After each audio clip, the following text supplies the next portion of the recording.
yeah, who I am today. That's a big question. Can I talk to you for just a second about the pressures of leading a church? Many of you have helped lead a church for a while, but I want to get like really raw and honest. Yeah, that memory is one of my favorites of just seeing real people with real backgrounds, Yeah. making their way into a church where they're learning the scriptures, being discipled. Uh, yeah, it was a beautiful thing. My wife, who, like I said, we've been together, we've dated for 6 years, been married for 31 now. Um, she pulled me aside one day and she said, "You have two little boys, and we've not had breakfast, lunch, or dinner with you in 3 weeks. Yeah. Breakfast, lunch, or dinner." When I gave it some time, it hit me that I want to be a great dad more than I want to be a great pastor. The Keep On Talking Joe podcast. Yeah, I think I nailed it. 11. This will probably be episode 12 when it comes out. And we're still struggling. We still Sure. struggle, and I'm pretty picky. I can't stand to just let it slide, but we've had to. That's part of it, I guess. So, but again, you came out third time out, and I had several people, you know, comment on things about with you, and I had some new questions for you. But I wanted to get a little bit more into your history this time, and what made you decide to do what you do, become a Okay. preacher, and that journey, and how that journey worked with your wife and your family, and did you get backlash, or were they really on board trying to motivate you to do it? So there's a lot there. And I know you from school, and you're one of those guys. It, it's weird. You got some of those people in your life that you know I, you know I would love to hang out. You know what I mean? I'd Sure. love to hang out with you and do stuff, but we're so very busy, and but even then, you're still that guy that I see out. I mean, it's just like a guy I hang out with all the time. You know what? I guess we are hanging out. We are. This is hanging out. So I'm actually doing it. But anyhow, so let's get into it. Let's see how did you become who you are today? So who I am today, Hmm. that's a big question. It is a question. I'm not really. Yeah, I would relate. Let me think. I would say that that's going to include faith. It's a part of it, a huge, gigantic part of it. I was a part of a family that went to church 3 times a week. Sunday morning, Sunday night, Wednesday evening, that kind of thing. It was a great church. My uncle was the pastor, a larger congregation in Paducah, and Baptist church. And the honest truth, though, is I love the activities and singing and the music and playing games with the kids groups and stuff. But actual like spiritual faith uh, probably wasn't that important to me until I was closer to high school. Then the way that worked, from my perspective at least, was that uh, I I developed a lot of interest in a girl, Yeah. and her name's Stephanie, and she is someone who had a very different spiritual upbringing in that she was a Baptist girl, but from this very small kind of country church, much different culturally. The difference in like high church choirs and organs and bands and Southern gospel music, and like very different things. And so I didn't know what to think of her church. She didn't know what to think of mine, and but little by little, we became friends. And then I realized very quickly that I was not the kind of guy she was going to date. Like I just wasn't. I was not in any way whatsoever who she was looking for. And so, quite frankly, at first, the step to become more serious spiritually was an attempt to win her heart, and it just caught that by the grace of God, things that were not previously all that serious and important to me became serious and important. And things like studying the scriptures and learning more about God's purpose for our lives and things. And so, but even still, I was kind of in a construct of exactly what church should look like and exactly what unwritten rules there were and all that stuff. I only knew what I knew, and so it took a lot of life and growing into adulthood and getting to know people who had serious questions to start to deal with some of those things in a way that I had not really seen anybody deal with them before. Second thing I would say is that relationship with Stephanie. We dated all through high school and went to college together. Got married when we were juniors in college, and yeah, she's been used by God to be a bit of a like an anchor for me. Hmm. She's kept me as a risk taker and and someone who is usually willing to try anything anything short of sin, so to speak, um, to try and be effective at what I believe God wants me to do with my life.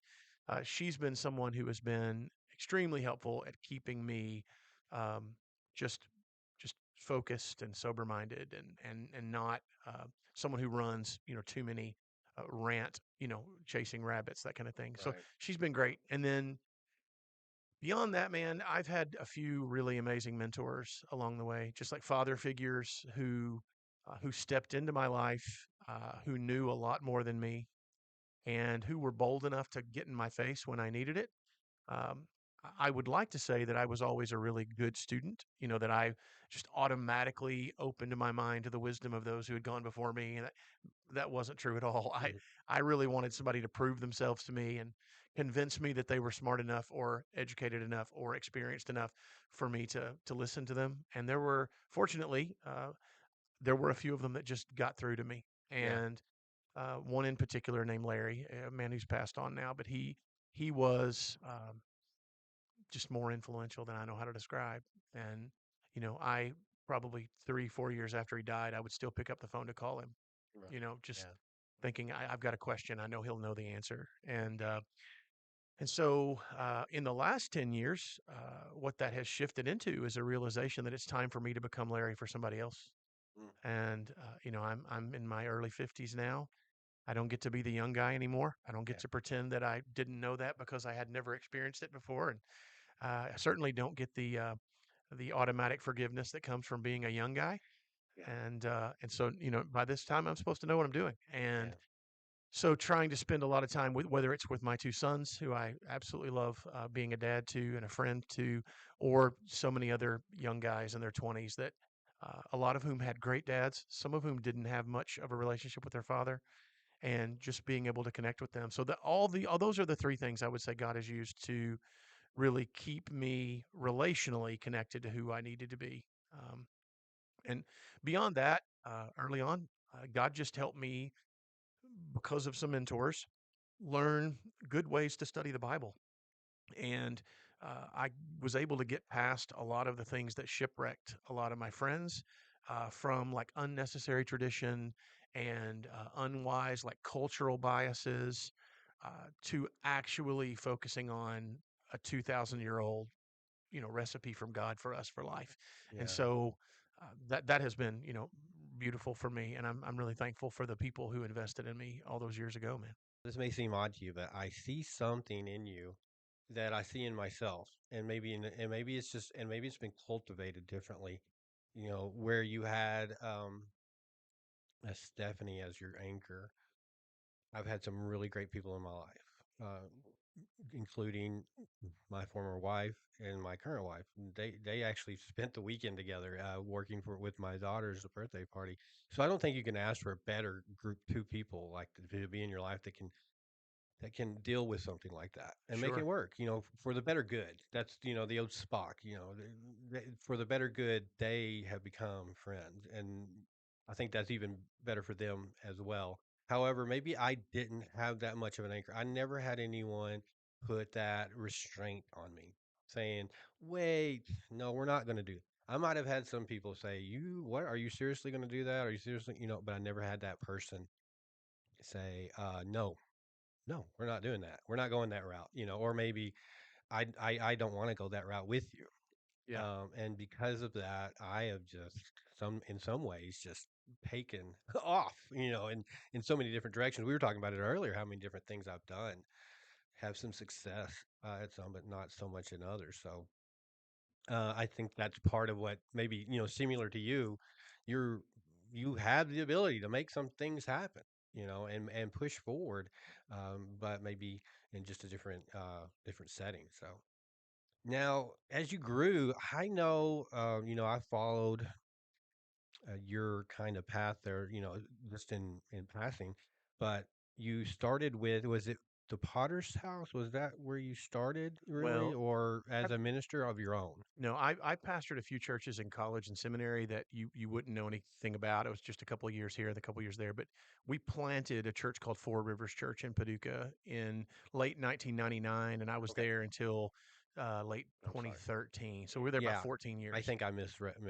Yeah, Potter's House was after that. yeah, I remember Four Rivers quite Yeah. a bit, yeah. So and then it went from Four Rivers and my cousin Caleb, who I've actually talked about trying to get on, for his karate school. But I think he involved with that Four Rivers I and believe so. like a Yes, I pastor believe as so. well. And then from there, is that when you got the idea for the Potter's House? Because somebody started that church from the ground up, literally the dirt Yeah, in a field that up. was before me. I was the third pastor of that congregation, and I was there for 4 years. That's in Livingston County, where Mm, I'm born and raised and still live. Then I spent 4 years in Mayfield at a church called Community Fellowship, another church plant, another new start. That just I was its second pastor, kind of helping get some things solidified and ready for the future. And then a few years spun around a few different cool things that got to happen. I was on staff at a mega church in Illinois for a little while. COVID, shut some stuff down, and I ended up where we are now at the church at Woodlawn, which is on the south side of town, off of Benton Road. And so, um, the vast majority of my time, like half of the last 30 years of my life, were spent at Four Rivers. Though right. that was the time when I got to experiment the most, try things that I'd never seen done before, fail a lot, succeed a lot, and so yeah, there's a lot of fond memories of that one, no doubt. So let's go back to that one real quick. I don't know if I caught on. Were you the actual founder of that? Help found that church? You Yes, and the yes, people there. yes. It was funny. Stephanie and I lived away from here, and I felt very compelled by God to come back to Southside Paducah and plant that church. Uh, a year and a half later, we had 12 people on the team. So we went from zero to 12 in about a year and a half. And then when we first started having gatherings, it was crazy. We had 153, 154 people the first week. So we went from 12 to 153. Believe me, I felt like a major success. Yeah. But from week one to week two, we dropped down to about 50 people. Mm. So Yeah. then I went from 153 to 50. And Yeah. so really that was our base. And from those 45, 50 people over the next, 12 and a half years, grew to a church of about 1,000 people. We had campuses in multiple cities. It was pretty cool, man. Yeah. So what do you think brought that many people in? I mean, what do you think was maybe the top three reasons people started to come to that church just all of a sudden? Well, let me answer that on two different realms, so to speak. So, from a spiritual perspective, I believe that people come to a church because God draws them there. So there's that sense of, yeah, the answer to that question is God brought them. Now, how did God bring them? What human experiences and things, and did God use? Um, so we were a fresh attempt at some things. We did some things that uh, to my knowledge, no Baptist, especially perspective church, had ever done in Western Kentucky. There may have been some I'm not aware of, but to my knowledge, so we had, for instance, our music was. I literally spent time in local restaurants and bars and places trying to find musicians that were disconnected from the church. Would Okay. make friends with them. Some of them turns out were Christians, but they weren't connected to a church. Some of them were not Christians, but became Christ followers during that time. And so we literally built a worship team out of, I'm going to say, I'm guessing, but somewhere in the around like a third of our worship team were people who had been Christians for a long time, pretty solid faith. A third were Christians but had not really been discipled or developed, and a third were actually not Christians who were intrigued. A seeker is the term that's used sometimes. Interested, but not fully convinced until a later time. And man, it was awesome to see them develop. I have a hilarious story that I love to tell.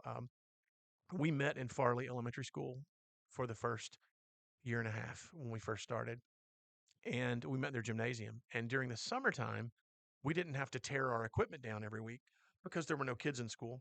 Right. And the principal was gracious to let us just leave our stuff up. So we were moving in the in the fall and the spring. We were moving in and out every weekend. We had a school bus that we had gutted, and all of our stuff was stored in it. And we'd come in at like 5:30 in the morning, set it all up, have a church gathering, and then tear it all down and leave until the next week. Anyway, this one summer we got to leave our stuff up. So a couple of band members said, "Hey, it's a Saturday. We're going to go down. We're going to practice." I'm like, "Okay, cool." They knew how to get in the building, and that was just a different way. They had a contact that would let them in, and I was in Paducah, and I just thought I'm going to swing by and just see how they're doing. And so I walk in, and I notice the parking lot's full of cars. There's cars everywhere. And what I did not know was it was like an in-service day, and it was a day when a lot of kids were at like a summer school kind of thing. So there actually were kids and teachers in the building, unbeknownst to us. And it was, to my knowledge, it was a Saturday. I open the front door of the school, and I hear, "Hey, teacher, leave those kids alone playing." No way. It was this on the Yeah. wall. It was like, what are they doing? And so I run in there and said, "What are you guys doing?" And they had no clue there was anybody in the building. It was just a bunch of guys, with different past, different musical loves and likes and different things. And they're playing that song. And I'm like, "Cut it, dude, Yeah. cut it. We can't do that right now." So, yeah, that memory is one of my favorites of just seeing real people with real backgrounds, Yeah. making their way into a church where they're learning the scriptures, being discipled. Uh, yeah, it was a beautiful thing. I guess I've had similar situations. I've always, when I do things, I try to set a standard of what I want, but you're always having to deal. I'll tell you a funny story of mine. 1,000 years ago, we started teaching Taekwondo. I was way too young, and we had no money, no experience, and we had this little bitty place there in Smithland. It was a room that was falling apart, and I remember one day I had a cousin, one of my got kids. Their dad came in, and they're farmers and stuff, and in the middle of this dojo, in the middle of the floor, there's this grown man, humongous grown man, by the way, laying there asleep, taking a nap before class. Yeah, and I'm like, oh, yeah. Sometimes it's really hard to, it's hard to people sometimes. When you get more people, the more things are going to happen. It just, are out of your control. Do you have that problem? Do you ever, Oh, yeah. I'm Pastoral sure, rule number one: more people, more problems. Man, that's I think that's that must be the rule for everything. Yeah. yeah, Yeah, so you just got so many different personalities, so many different ways people have been raised, yeah. some people expect things to be a certain way and the other people are like, this is, Hmm. so yeah, that can be difficult for me. It's always been a difficulty for me. Sure. Does it distract you though? Because for me, it can be, I don't know, ADHD or something. I am just like, I can't talk, I can't work. Well, that's, something like that's going on. It's very distracting to me. I have a Sometimes, problem here. I'm sorry to interrupt you. I have a problem here if Tristan's working. He was moving around just a minute ago, trying to move things out of that was in the scenes, and it pulls my attention so hard almost lose concentration on what I'm doing. and we may both have adult ADHD, man. Yeah, Uh, yeah, it's no doubt there can be distractions in all things, specifically in ministry. Some distractions are actually good in the sense that something has happened. It's so now your plan is not going to happen. You're not going to be able to stick to the script, so to speak. Somebody's in trauma. Something bad has happened. Somebody needs care. And I think in those moments, there's just this like holy interruption to where, okay, time out. We're not doing what we thought we were doing. This person is here. They need help. We need to care for them. Or this wonderful thing has happened and we need to stop and celebrate, right. what's going Yeah, on. I can see that. Um, and so there are those. Then there are other distractions that probably are just that. They're just distractions. One of the things we saw happen as the church grew, because we were at, like I said, 12 people in the beginning and then 50 in the, kind of the second week or third week. And we were back at about 100 people by the end of the first year and about 200 people by the end of the second year and 350 by the end of the third year and 500 by the end of the fourth year. Like it was really growing fast. And one of the things that happened was that, this is still true for some people now, but there's this idea, whether it's a right idea or wrong idea, depends on the situation, but there's this idea that churches expect someone to be perfect before they show up. Yeah, And so if someone has, kind of like a blatant, obvious, whether it's an addiction or a personality flaw, or they've, yeah, I don't know, whatever. I had no reason to even say things 'cause I don't mean to pick on any one person, but just something about life that makes them think I'm not going to fit in. Okay. Truth is, we feel this everywhere. We feel this. A kid feels this on the way to school at a new elementary school. Am I going to fit in? I don't know if I'm going to fit in.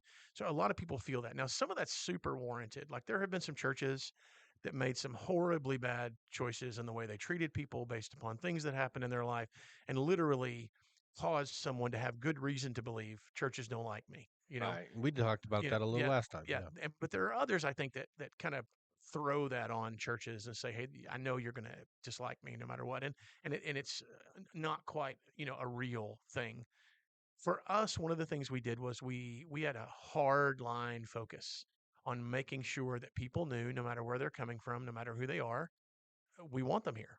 Yeah. And now that doesn't mean this is a big difference between two different types of churchgoer here. Some folks mean, when I say what I just said, is that we're just going to not think anything is wrong, not think anybody is wrong, and not think any behavior is wrong. So pretend. Yeah, Yeah. and we're just going to pretend, and Mhm. therefore we're going to tell everybody everything about your life is fine, and we love you. But that's not good in friendship. That's not good in parenting. That's certainly not good in church leadership. So it's not so much that we're saying everything about your life is fine. Yeah. That's not true of me. That's not true of any of our church leaders. That's true of any of those. Everything about my life is not fine. And so, but that doesn't mean I'm not loved. And it certainly doesn't mean I'm not wanted. And so we would just make sure early on in the Four Rivers days, and really every church I've led since then, with this attempt to make sure that people know, yeah, you're flawed, man. There's no reason to lie about that. You're flawed. I'm flawed. We're all flawed, but you're loved. You're wanted. Um, people pick on me about this, but I have a word that I just about outlaw, and that word is invited. Everybody's invited. Yeah. And I'm like, I don't like that word at all. I like the word wanted. There's a difference. Yeah. Like Absolutely. you're wanted. I'm going to miss you if you're not here. And so when people started realizing that there was a church and the music was fun and the pastor wasn't super boring and made some points that were helpful in life and taught the Bible faithfully, all of a sudden our space just started filling up, and we went from one service to two services to three services. At one time I think we had three on a Sunday morning and one on a Wednesday night that was a copy of the Sunday morning, and then it spun out to other campuses and other cities, and so much of it was kind of funny. Like people would talk to me like I was an expert. Like, you really know how to do this. I'm like, I Mm. really don't. I mean, I know how to love people. I know how to teach the Bible faithfully. That's it. That's Yeah. it. That's That's all what I it know to took. do. Yeah. And so, yeah, like, have we read some leadership books and tried to make sure that we organize things well? Sure. Most of the time, that was somebody besides me that figured those things out. Um, but but it just grew. It just happened. It felt very uncentralized. Like it's just people were growing because they were telling their neighbors, telling their coworkers, telling their friends, telling their family, and little by little, it just took off. And yeah, it was pretty fun, man. It was a beautiful time. Yeah. So you maybe it's something along the lines of people are looking for something. They're looking for something, and the problem they find is they don't feel that, like you said, they don't feel like they're going to fit in there. They're going to be singled out, or they're going to be Yeah, invited, and yeah, when you're right about that word invited. It seems more like, hey, I'm giving you the opportunity to come here. We got something great, and you can yeah, come get a piece of it if yeah. you'd But it like. makes no difference to me if you show or you don't. Right.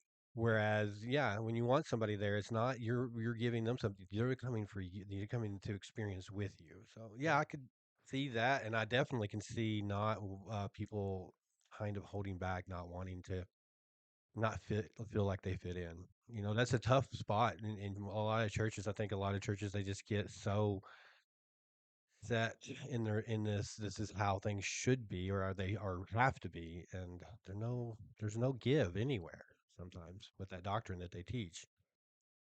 You got into it last time a little bit about how strongly people hold on to what they think is I can't remember how you worded it. I'm not how they think church should be. I guess that's my wording. So if you're 1950s and this is church, and then as that church evolves, their kids and their grandchildren and everything will will be okay. Well, this is the way it's supposed to be because this is the way I've always known it to be. However, 100 years prior to that it might have been different, and 100 years beyond it is going to be different. And we talked about how churches tend to not want to evolve Hmm. into the world we're in now. And I think we're seeing that a lot too with just technology is moving so much faster and in the world. Are you in your church? Are you guys still evolving, or do you feel like you've got things nailed down? It's a great question. Um, so for those of us in this field and who those that use language very carefully, we would, or I'll just say I would, differentiate heavily between doctrine and tradition. Doctrine being actual core Christian theology that has been taught for 2,000 years, maybe at times as a Protestant, clarified during the Protestant Reformation 400 years ago, um, and then clear. So that's doctrine. That's like actual true understanding of what the Bible teaches. Tradition is more of how that is to be applied. So, Mm. everything from musical choices, dress codes, exact worship service design, building sites, you know, things as simple as, one of my favorite ones to discuss is, my dad really gets, like, my dad's in his 80s. No, I'm sorry, Dad. My Oh, dad's 79. He'll be 80 this year. Um, if a guy wears a ball cap inside the church, it bugs him. that is, I don't know where you It got just that bugs from, him. but that was something I just recently dealt with. Now, so Not me myself, yeah, but someone I was with, and they're like, I can't believe. I'm yeah, like, hold on, you're getting all wrapped up in that, and you're missing yeah. everything else. Yeah, and so that is it's a beautiful example of something that at a time in American history um, was a very clear way that basically all citizens understood was a show of respect. Right. I wear cowboy hats a lot of times. If you're going to wear a cowboy hat, you tip your hat to the lady. You don't put your hat on a bed. You take your hat off when you walk in somebody else's house, or when you walk into a church building, or a business sometimes, or a government office. It's an intentional show of effect, but a show of respect. But it's not universally known, Yeah. and therefore, you know, getting upset with someone who doesn't universally know that unwritten Etiquette. rule. It's a, Yeah, it's an exactly. etiquette. Yeah, that Yeah. etiquette rule. Uh, it makes no sense to connect that with our faith to where now we see it as like a sin to wear a ball cap in the church. Like that's just that's just mixing two different types of ethics.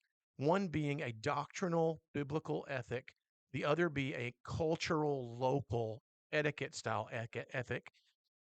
And when we get those mixed up and we like lock them in and pour concrete on top of it and make it seem like all of that is hardened and fixed forever, The 11th commandment. yeah, Yeah. what we ultimately do is unintentionally we create a disservice to the scriptures because we're putting something that's not scriptural on some sort of an equal playing field with something that is scriptural. And so for me, pushing through that, so here's what I would like, here's my application. If I were going to go show up in another person's congregation and I was going to be hanging out with people my mom and dad's age, I would leave my hat in the truck. I just would, just because I want to show them respect. At the same time, if I happen to have a 20 something guy with me and he walks in the same building and doesn't take his hat off, I'm going to expect those older Christians in that room not to freak out about it. Yeah. See what I'm saying? Like, I Agreed. want to show respect, but I also want people to understand how to love somebody beyond your etiquette cultural norms, Hmm. which is necessary, and especially when this is where probably I've learned it the most, Joe, is most of the congregations I've pastored have been multi-ethnic, but they've also been sociologically multi. So have people from different social, financial statuses, if you will, Absolutely. Yeah. which, in my opinion, is a bigger division really than race is. I will actually chime in on that one. I've always said, and I say it always, that I think the most discriminated against are the poor, someone who economically not to a certain level. Yeah, and a lot of times poor white folks, poor black folks understand each other better Yeah. than say middle class white folks and poor white folks, or the other way around, wealthy white folks and Yeah. poor white folks. So anyway, in with congregations that have that kind of diversity, we've learned over time, you know what? Like some people wear holes in their jeans because it's really cool and they paid $180 for those Yeah. jeans.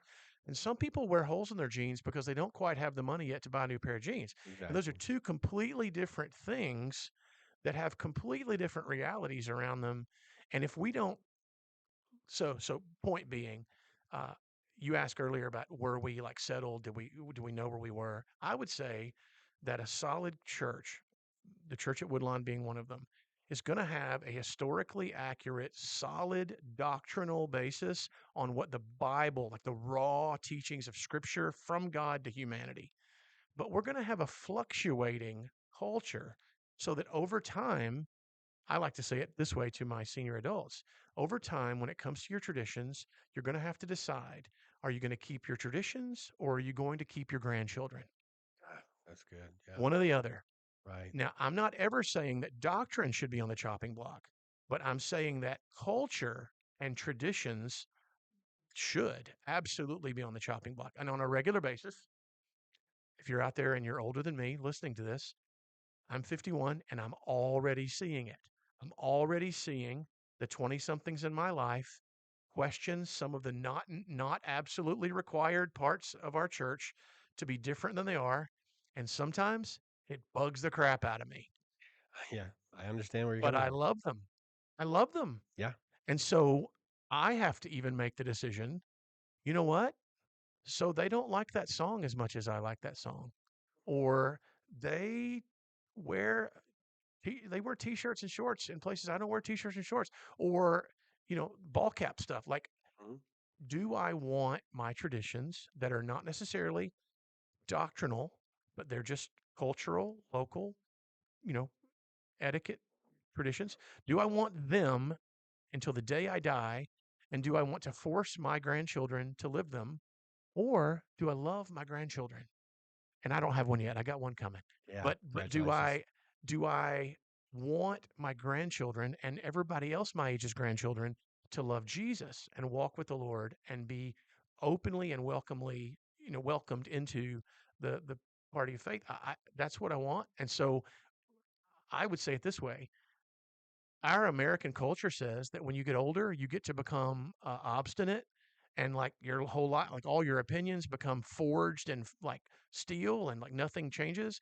But the reality is, if we're talking about the maturity of a spiritual person, then the people who are the most mature should also be the ones who've been the Christ follower for the longest. And if you're mature and if you've spent many years with Jesus, then you actually should be the most flexible people when it comes to those other non necessary traditions. You should actually be the most flexible in the room because you care more about reaching people than you do about holding on to those things you like. Yeah. Well, I will say too, I'm the same age, and I consider myself pretty liberal with new ideas. I want to have a podcast on soon where my daughter brings in some Gen Z, and we're gonna give them a chance to speak out because I don't think they often get that. They get shut down and considered lazy and things along that line. But I don't think I want everyone to get a shot at talking. But I will say that I might be a little bit hypocritical in some ways. I mean, I've often been out, and my wife she'll want to wear Crocs out. I'm like, well, you can go, but I'm not going to be able to go with you until you put a pair of shoes on, or we'll be out, and everybody seems to wear their pajamas everywhere. My kids give me crap over it, but I'm like, that's fine. You have that option, but I'm not going to go with you if you do Choose not that. to participate. Yeah, or I'll go out to the store late at night and I'll be putting all kind of my clothes back on. And won't you just go? Nobody cares. I'm like, I care. I don't I'm guess with that you I there. would. I I'm don't. with you, Joe. Yeah, I don't think I would necessarily judge someone as a bad person, but maybe just bad choice in clothing. So okay, so let's retract a little bit. You had this church, and I don't know. I mean, I tend to lose scope of what's really around me sometimes, but I can't think of a lot of churches pulling 1,000 people with that many services. First of all, I guess really what I'd want to know, that had to be fatiguing. I mean, that had to be was it? For Yeah. me, mental anguish, mental preparation wears me out much more than physical. Yeah. Man, the honest reality, I have to look back because if I just describe me then, I would say I felt fine. Yeah. I felt, encouraged and focused and energetic. I went probably 10 years, averaged about 5.5 hours of sleep a night. Didn't think I needed more. I was in pretty good shape at the time. I was working out all the time, and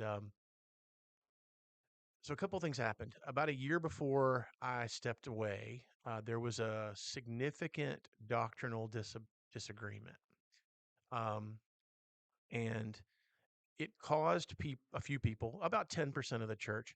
It caused about 10% of the church to go from thinking um, that I was someone who really helped liberate people, to thinking that I was someone who discriminated against people. Mm.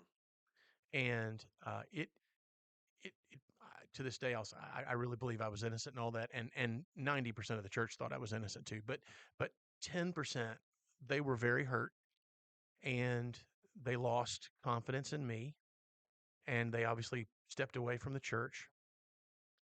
And I'm talking about people I'd known for a long time, Yeah. like people I'd been in, teamwork with. Mhm.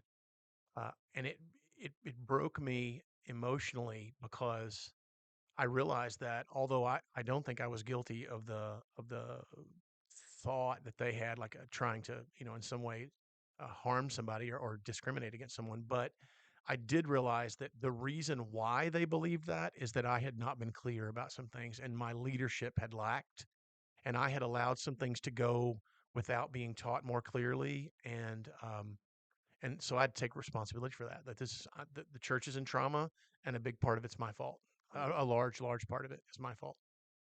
It took me a while to get that. So even after getting through that and things, that took about 6 months, probably to deal with. And then 6 months later, I thought, I'm great.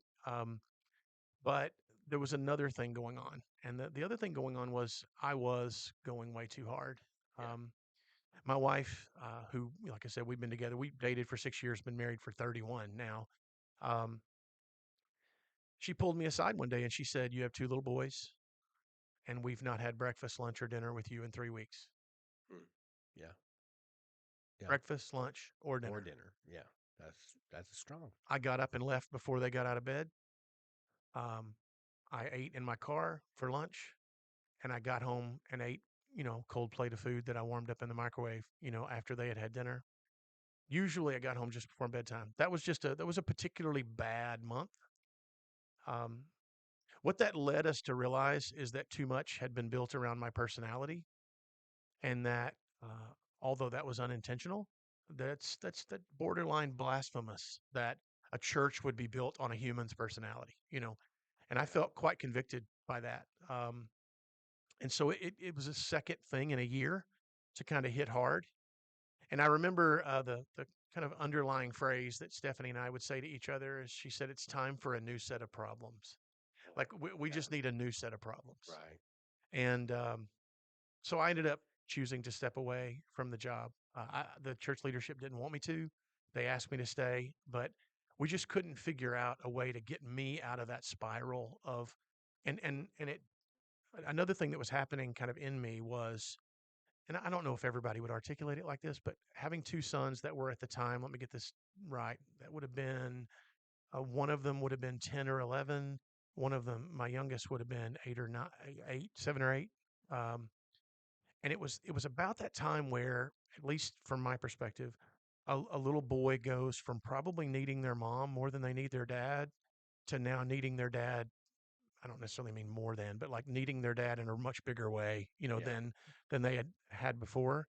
And I think that's why my wife was so quick to go, "Hey, it's time to, you and I need to talk this through. We got to recalibrate, Yeah. some things." And in recalibrating, I came to a place where, I'm not blaming the church at all. It wasn't the church's fault, but I had to decide: am I going to be a dad or a workaholic?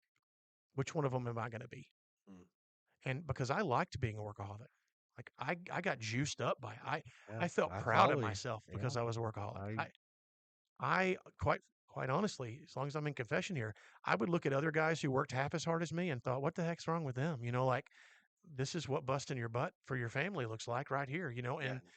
and but I realized that I was out of balance, and that some of the things that I thought I was doing to honor God were actually dishonoring my family. And I had a choice to make. And it wasn't like God was going, if you don't make this choice, I'm going to break you. Or like, well, Yeah. wait, like I didn't feel threatened by the Lord or anything, but it was more like a kind-hearted pat on the back going, hey, let's just think about this for a second. And when I gave it some time, it hit me that I want to be a great dad more than I want to be a great pastor. Mm. That's a And strong statement right there. I mean, that is really, I commend you for saying that because I don't think a lot of people could say that. I mean, I don't think that they would say that. well, I wish I had, but I didn't always say that. Yeah. I didn't always think like that. Yeah. I mean, right now, this conversation it's almost like you're I wouldn't say preaching to me, but I'm going through a lot of that myself right now. I can't step away from any of my businesses for any amount of time, and I feel I feel guilty even like this podcast because it's something I love to do, but I don't make money at it. This is not nowhere near, and it may never Hmm. make any kind of money. So I can't use the excuse that I'm investing because of something I'm investing in a maybe, but I enjoy doing this, but to stop and take the time to do it, I feel guilty. I mean, if I'm not working 100% of the day, um, I do. And I see that in my age as I get older, I'm like, I pushed and I want, like you said, I want when I look at other people, I'm like, what are you doing? You're taking you go all, every weekend, you don't do nothing. You go home and you don't You mean work. you get off at 5 and just You go watch stop. TV until bedtime? Yeah. What's wrong You with don't you? try to come up with another idea of something else to do. And I do spend more time with my youngest son. He's 8, so I kind of started over, but we spend a lot of time, or we have been spending more time together doing things. So I really am trying to find that ability to negotiate, saying, you know what, this isn't going to get done today. I'm sorry, but there's more important things to me. I just feel such a guilt to Mhm.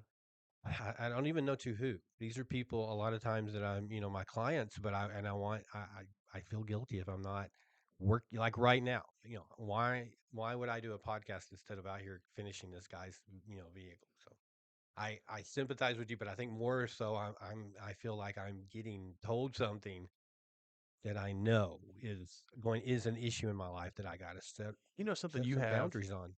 and something you have that would make, I would think, is a great, like a weapon to use to be a great dad. And you're a great dad. I'm just saying to be a greater dad is you get to look like Tristan in the eye and say, what's some advice you would give me to be a wiser dad to your younger brother? Yeah, I do get that You get opportunity. that opportunity to say, Hmm.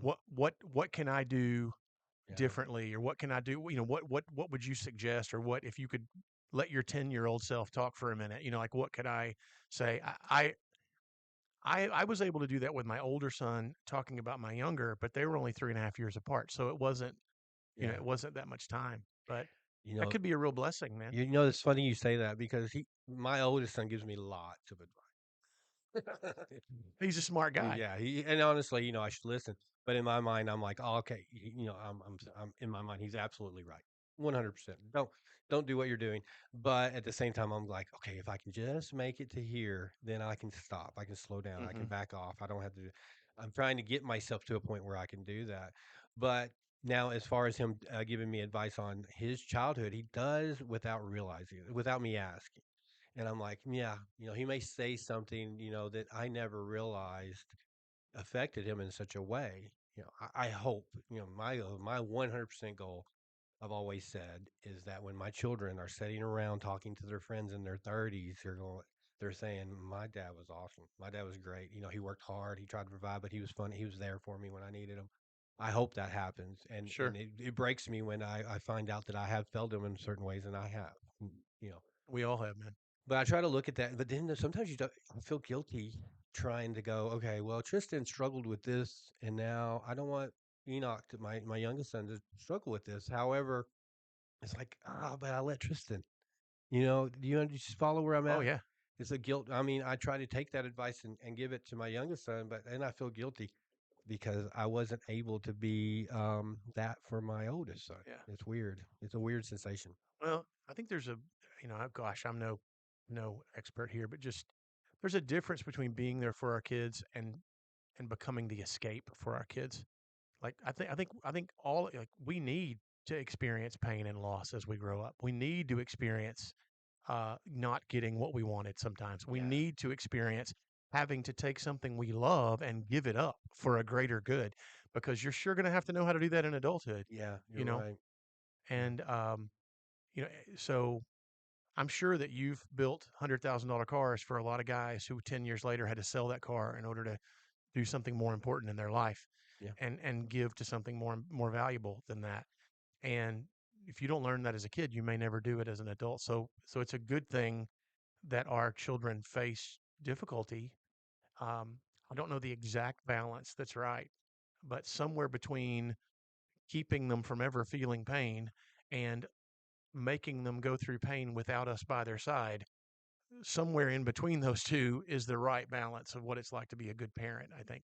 I think so. I think maybe letting them walk through that, and then, but always knowing that when they fall, we'll be there. We may not be there to catch, but we'll be there to help them Yeah, stand back up. help out. I hope so. I've always said too that I hope that, if my children absolutely do something bad, wrong, they were in the wrong. When they say, I hope that they don't say, "Oh my God, I hope my dad doesn't find out." But instead, I hope they say, I need to call my dad. I need my dad to help me Yeah, with this. I want them to know that they're not, of course, I'm not, I do have a temper and I let it show, but in those situations, I have to say that I'm pretty, like let's deal with the situation and then sure. later we'll come back to this. But I think there's a blend there of wanting to be the first one they call and at the same time wanting to know that the ethic you stand for is of the highest value. So there's nobody else they want to impress more either, yeah. and so but when they know that they're loved Hmm. even beyond their failures, I think that's where you get what you're looking for is that, Right. that they'll want to call you first, even though they know you might be the hardest one on them. Yeah, exactly. There's I guess a cringe meme out there where it talks about your dad is the only person who doesn't want to out succeed you. He want you. I want my children to surpass me. Absolutely. That's why I want to give them a higher jumping point, into life. But okay, well, we're getting a little off point there, but I want to throw that in. Good It doesn't conversation. hurt. Yeah. So you got to that point here. I guess this could be a learning spot for me as well because I'm at a point in life where I have to make some changes. I have to change, the amount. I told someone the other day. I said, "There's just no more Joes left." All my Joe is taken up all day long. I get here and then I'll walk in and I'll be talking to somebody about a part on a car, then another person about finances, and another person about this, and then this person calls me. So this might be my way, maybe a little advice to me from you. So when you hit that spot where you were having those difficulties and you were starting to your anchor said, "Hey, it's time for us to reevaluate." How did that process go? I mean, it couldn't be something you just said, "Okay, guys, see ya," Yeah. and Yeah. walk away. And making that decision had to be pretty tough, Yeah. and the process. To this day, the hardest decision I've ever made. To this day, the decision I rethink Hmm. most. When you say ethically, I chose my kids over my job or my marriage over my job or my sanity over my job, you would think that that just means, well, that was easy. That sounds like a simple choice. Um, but when you have been dedicated to success at a particular thing, and mine was church planting, it could be any other thing for anybody else, and you feel like you're right at the edge of it, like you're just right there. Yeah. But then you realize it's taking too much of me to get there. There is a sense of sacrifice. Like I'm giving up something I love for something I love more. Yeah. But that doesn't mean you don't love what you're giving up. Mm. And so, yeah, I second guess the decision some. I still think it was the right decision. I wish there had been another way. I wish there had been a way to recalibrate everything. And maybe there are wiser people out there who would have been able to navigate that and figure that out. I was working with some pretty wise people who mentored me at the time. The man I mentioned earlier, Larry's one of them. we couldn't figure it out. We couldn't figure out a way to make it work. And so another thing that went along with that was that it hurt a lot of people. It hurt a lot of people that some of them it hurt. Most of them I'm thinking of right now, it hurt in a way that it's fair. It's really fair that that hurt them. Yeah. There were a few that it hurt in a way that that's a little ridiculous. Like it, you're being a little bit petty in that. I had one guy uh, told me that he cut up all of his church T-shirts and burned them in a fire. Like that. I'm like, gosh, dude, you know, Yeah. really?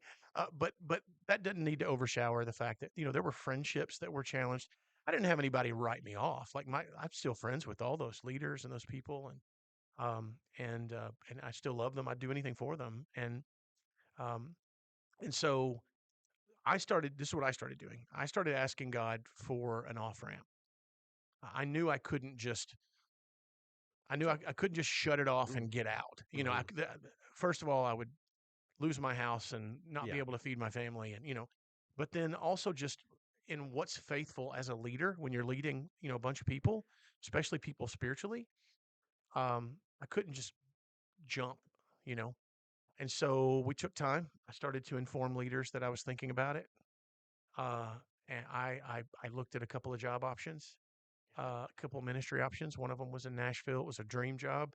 But honestly, as I looked at it, I thought I'm going to be busier here than I am now. Like that's totally out of the pan into the fire kind of thing. I don't think I can do that. Yeah. And so I ended up preaching a little revival at a church in Livingston County, the Potter's House, and it felt good.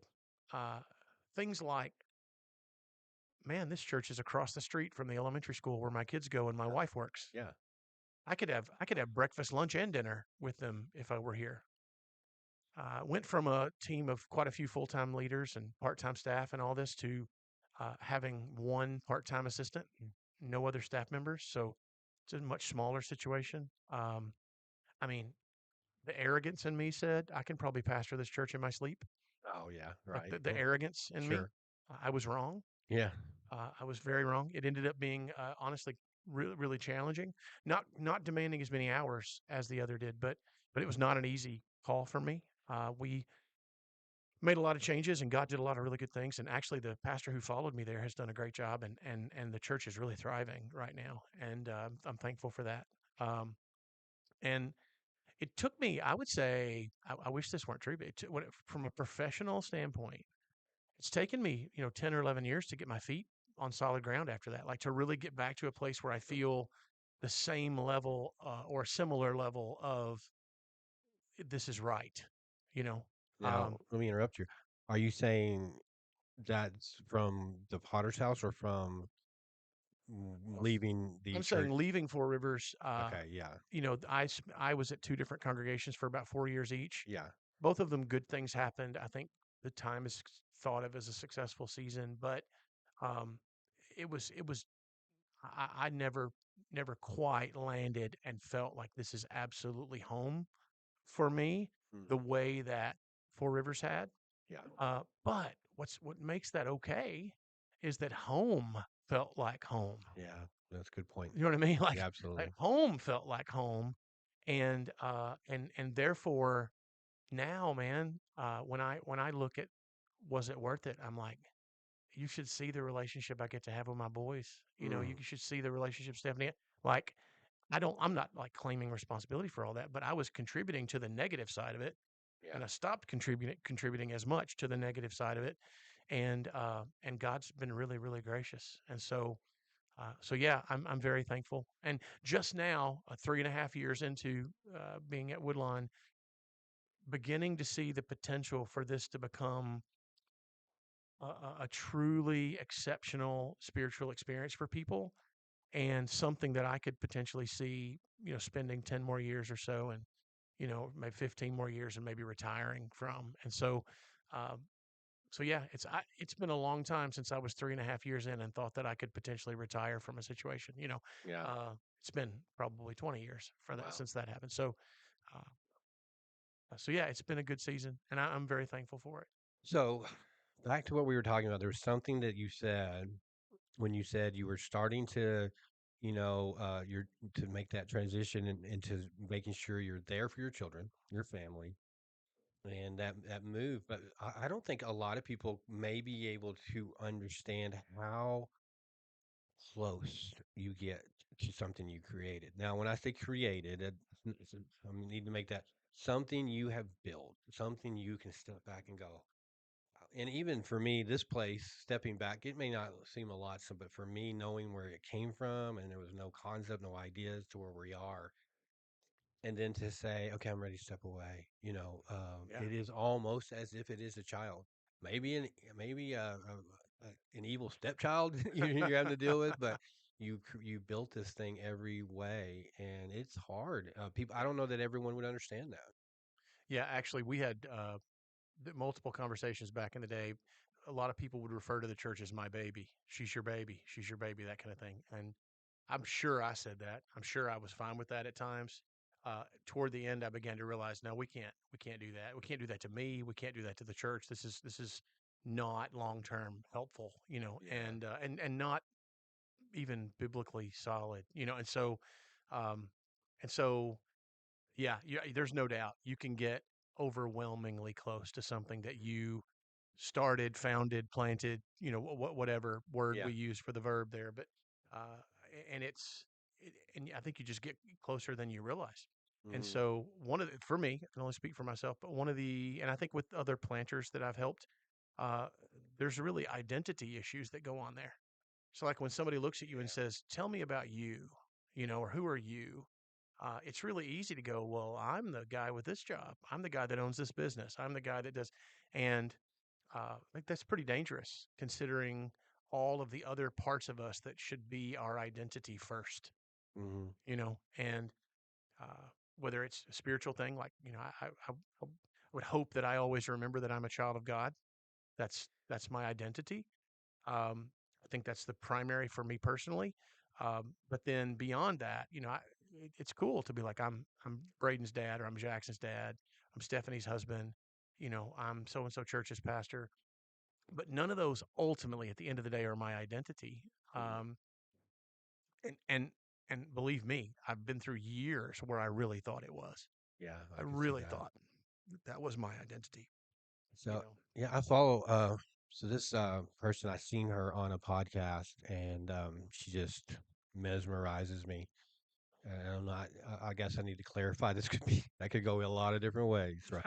No, but just her personality. So her name is Vanessa Tristan. Her name is Vanessa something. I can never remember her last name. She was on Diary of a CEO, and she's been on there twice because but she was a very she explains who she was as a kind of introverted, didn't like to be out there. When she was with her Vaughn Edwards, yeah, yeah, that Vaughn throws me. Vaughn Edwards, I would recommend checking out her. Because she talks, well, I guess I should just cut to the chase. She talks about how you communicate and pick up on physical cues, different things that you might be able to pick up on when you're talking to someone, and things to make people comfortable, because we have this instinctive thing that we can pick up on these cues. One of them is like, when someone, you may start to get a little suspicious of someone lying because of the way they speak. They may say, Brad, you were there, don't you remember those curtains, that they were green? Because you're giving the idea, you're by elevating your voice just slightly, you're making it sound more of a question. Don't you believe me? Brad was there and he said it was green. It's almost like, Yeah. and she really picks up on a lot of cool things. I like to play with it too, a little bit. Not that I'm trying to manipulate people, but I like to use some of the things she uses to make people more at ease. Not necessarily here at the podcast as much as just in life. Hmm? Yeah, yeah, except for Tristan. Yeah, real funny question. Since Tristan brought it up the other day, it's been a few months ago. Bad day, and I just give up on it. The bad day is what it is. It's not going to go away. And so something's happening, another thing bad happened, and I'm looking around and I'm like, Tristan was nowhere to be found. I'm like, where is Tristan? I need to yell at somebody for what's the, but it wasn't, it's not that he was doing anything. It's just he's my go-to, and he deals with it. So I appreciate him being there for me. But The role of the firstborn son. yeah, so I don't know. We got a little off. I got us off track there, but that was what was you saying about when you this that being so close to something like that? Oh yeah, you can it can become part of your identity, Your identity, yeah. And which so is not that's what I know helpful. where I was going now. We'll have to do a little edit there. She was talking about how you when you meet somebody, she's talking to the podcast host and how you to interact with someone, and she says instead of asking, "So what do you do?" Because that's a general thing when you're out in public in a party or whatever. You're like, "Oh guys, yeah, you guys, what do you guys do?" Mhm. That's and she says instead of that, say, "What do you love to do? What's your hobby?" Don't go to that because so often we get defined by that, and so often we're so close. I'm so close to my what I do is I it's all I see. And then I Yeah, step back and look and like, oh my gosh, look at all this other stuff out here that I'm letting fall apart because I'm so close. So yeah, I think we need to maybe look at redefining how we define ourselves. Like you were saying, sure. these things that are in our lives, they make up who we are, but we have to be careful that they aren't everything that we are. Yeah. So Yeah, no doubt. So I was going to talk to you. So you moved on from that. Where what was your next step after? So you got 1,000 followers, and you got no telling how much on your plate. So many people and things that are your obligations, and you find this path. You said you it wasn't something you just said. Oh, see y'all later. Got to go. You had your way out. But what was next? What was the next thing for you? Yeah, I became the pastor of a church in Livingston County. It Yeah, was again across the street from my wife's right. The job and my Potters. kids. Was there for about 4 years. We made a lot of adjustments and changes, and just tried to kind of redirect and reorient some things that would help long-term distance, of the church. I was there 4 years. I then took a congregation in Mayfield, or north of Mayfield.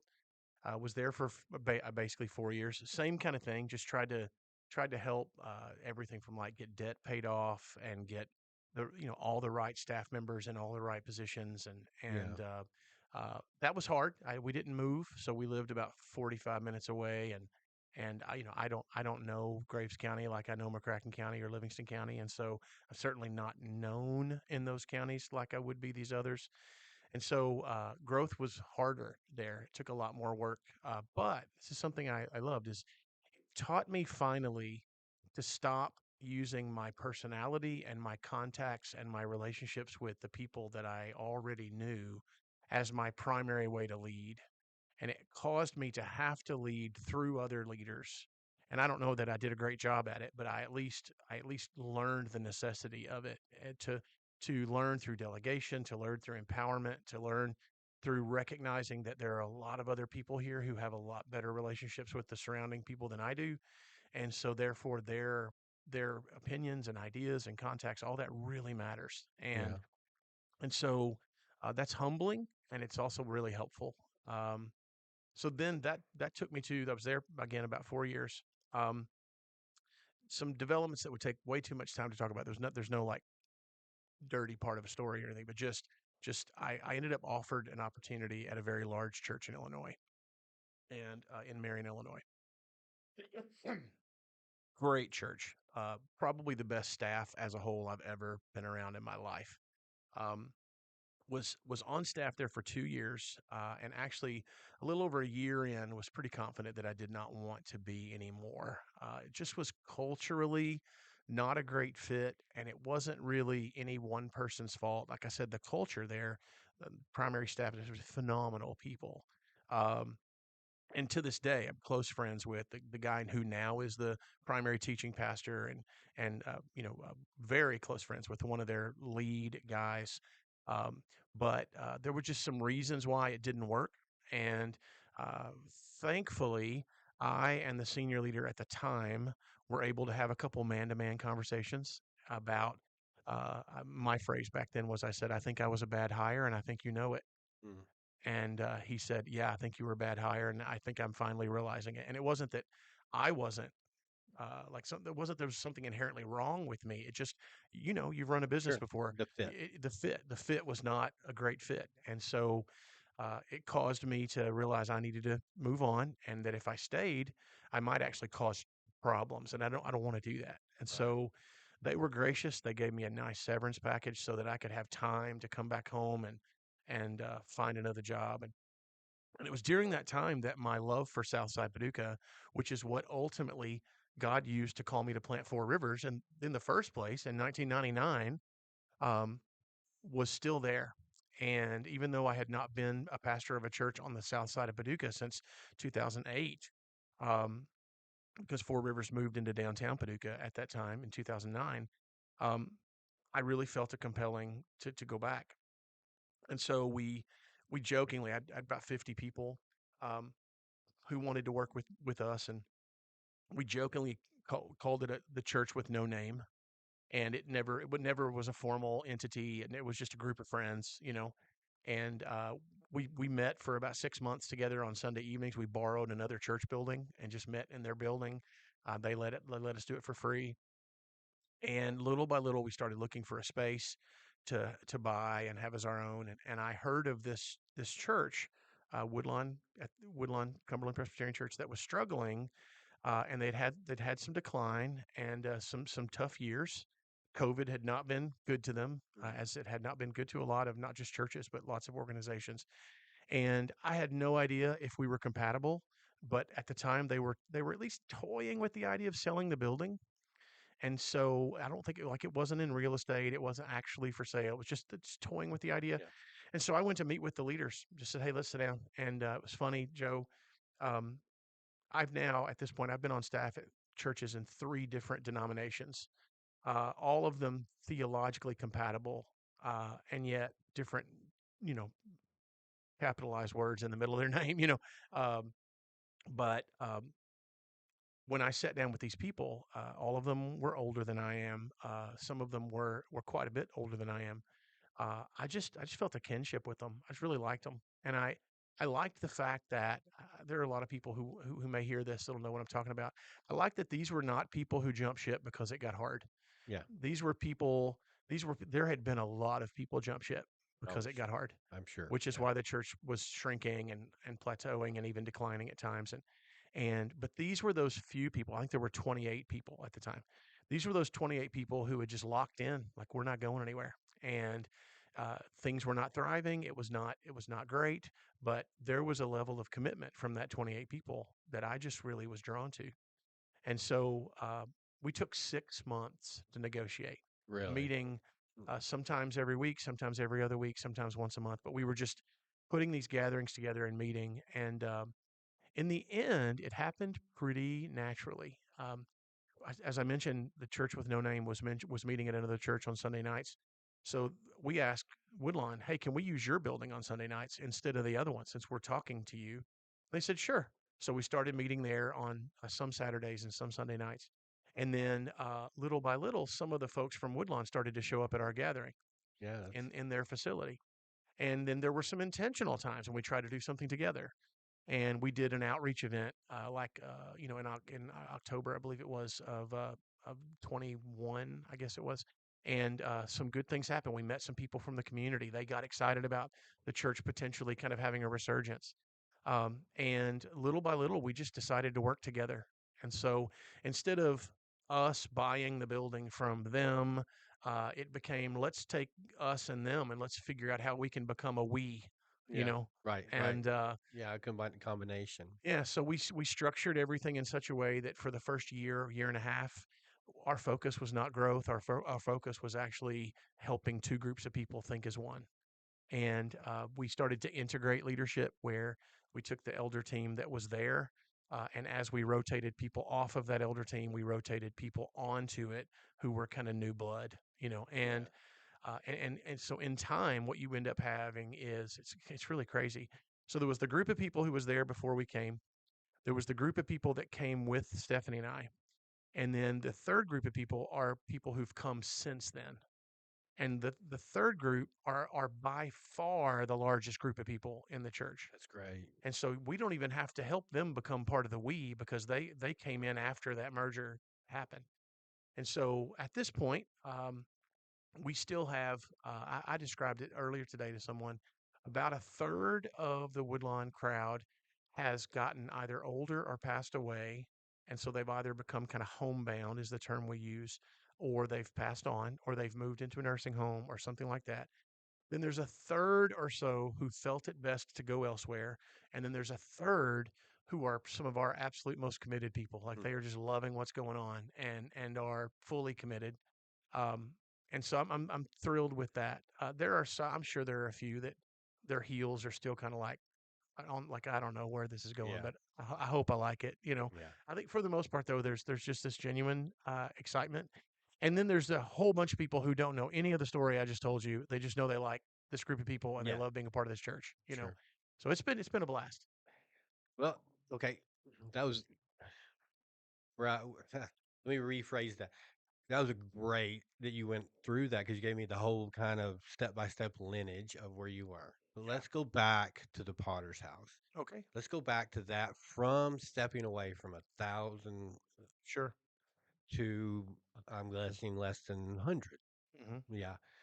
How dramatic was that change? I mean, did you ever have that moment? It's like, man, I don't have anything to do today, or oh, this is great. I can actually take time to focus on something else. Yeah, I in church leadership we tend to refer to the first 6 months to a year as the honeymoon phase or the honeymoon period. That was kind of short lived. It didn't last as long as I wish it had. Hmm. And for the first time, I realized what culture means. That it wasn't about breaking rules. It wasn't about can I do that? Can I get away with this? Can I go there? Wasn't so much that. It was just culture. Things like changes that I was making that sometimes offended people that I didn't even realize I had made a change. Like I was just being myself. Yeah, I get that. I have that same problem. And and so one person said to me, I don't think this originated with this conversation, but a piece of advice that was given to me was, Brad, you are the change. Like it's not what you're doing, it's who you are is different. Mm, yeah, And so there's a sense in which you can go, okay, I need to manage that. I need to think about how hard I push. I need to think about how blatant I come across.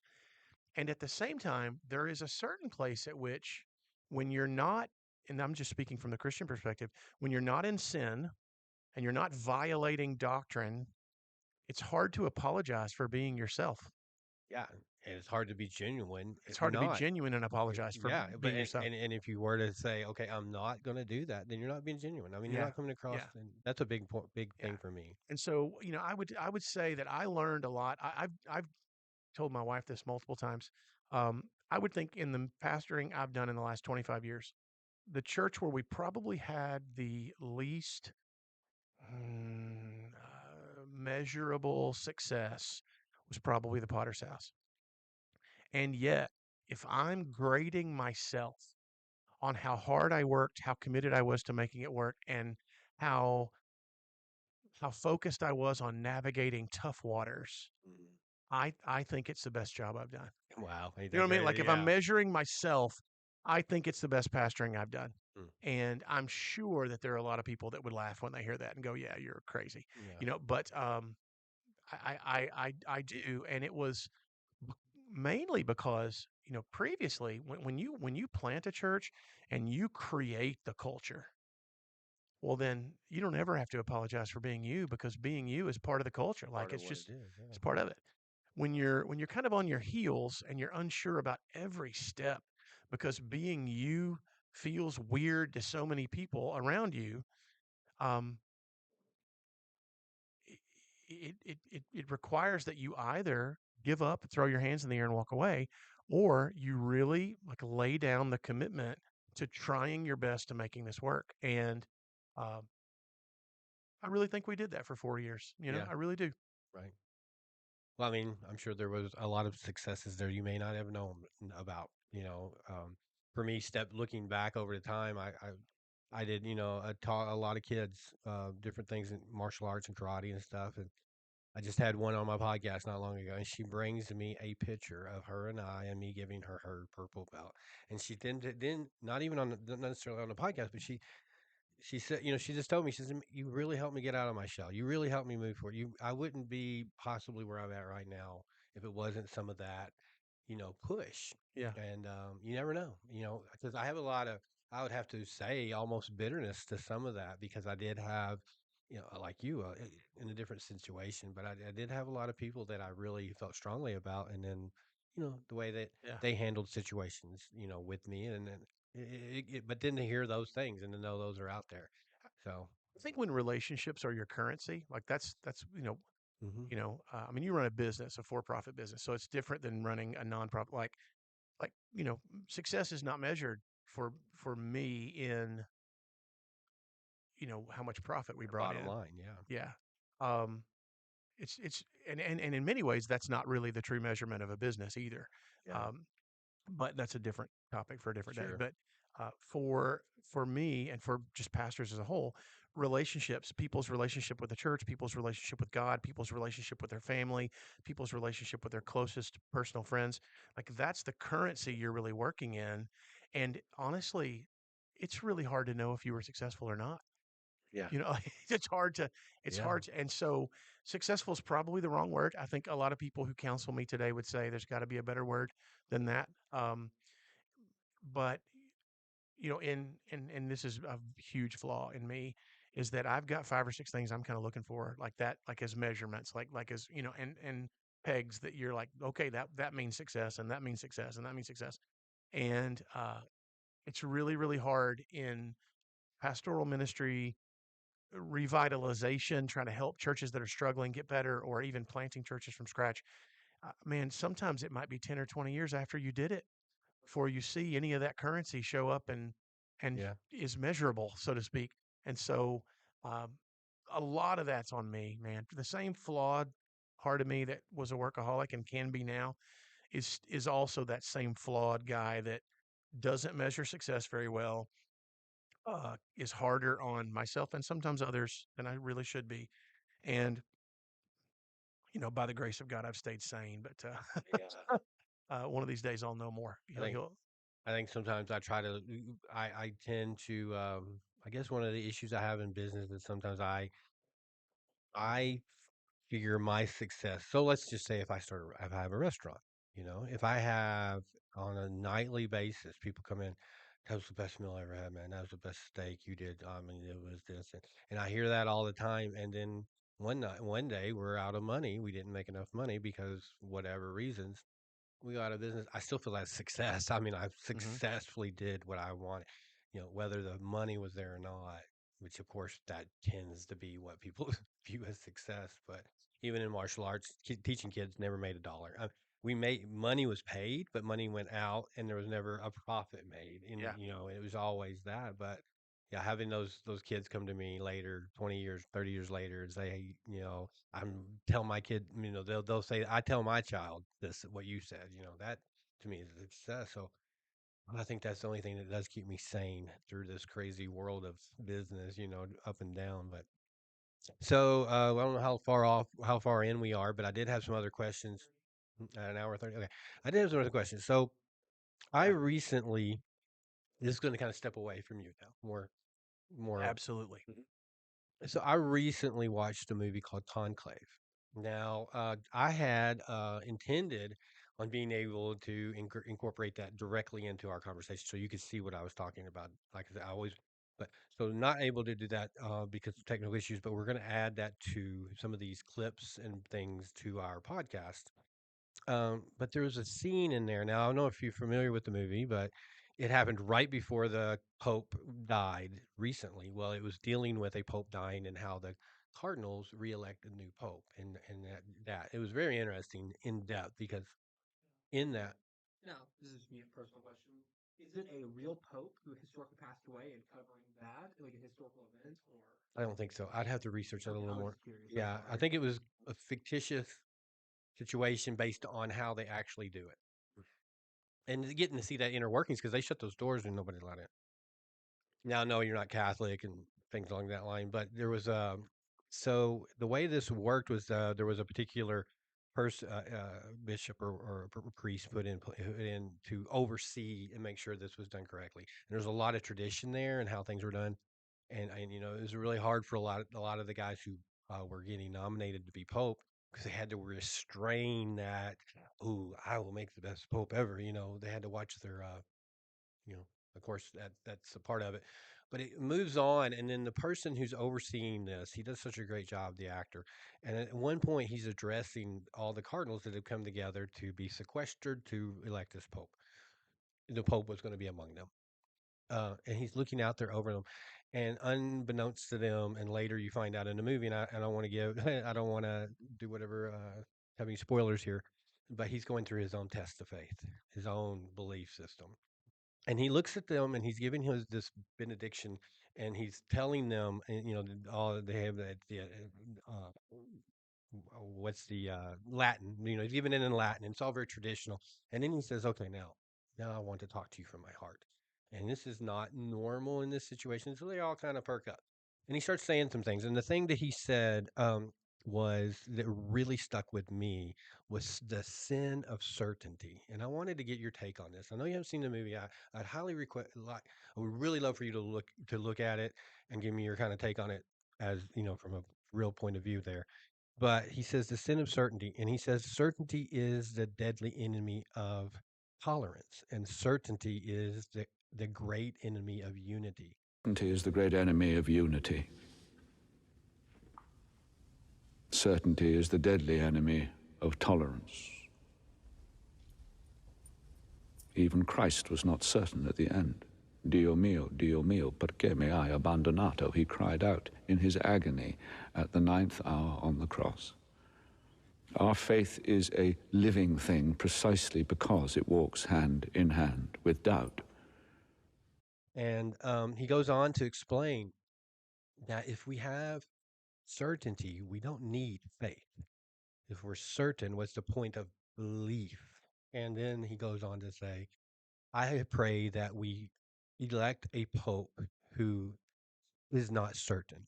That he has doubt, because without doubt you can't overcome. And I don't know what it was about that, but it really affected me and touched me. There would be no mystery, and therefore no need for faith. Let us pray that God will grant us a pope who doubts. That sometimes when you go into those, and maybe this is something too from the other side of the pulpit, going into a church where everyone is, you feel like, oh, they got it all figured out, but how come I'm not certain like they are? What's your take on that? Do you think there is a way to be absolutely certain, or do you think there is room for doubt to be questioned and always to have that faith? I'm not sure, but I'm going with faith. Do you help me with that? Is So there we room took a for little doubt? break. We took a little break, and I showed you the clips that we had, and we had a little bit of audio issues there. So we're going to pick it up right here because I think this is real important. And you were saying something along the lines with your audio issues coming up. It might have been the devil trying to not let you say that. You're saying that the certainty. What was it you said? The enemy I of. said, so there's some loaded words there. Certainty is a loaded word. Tolerance is a loaded word. Yeah. Faith can be loaded. So if what this man is saying, what I think he's saying is that tolerance is that certainty is the enemy of faith. Okay, hold. Let me catch you there real quick because this might change how you feel. His original, what he was trying to say at one point, and you may have caught more than me. He's saying certainty is the deadly enemy of tolerance. Okay. So if you're so certain, and I'm just pulling my pick on this, if you're so certain that and I think this goes back to what you were saying earlier about these, wearing hats and things like that.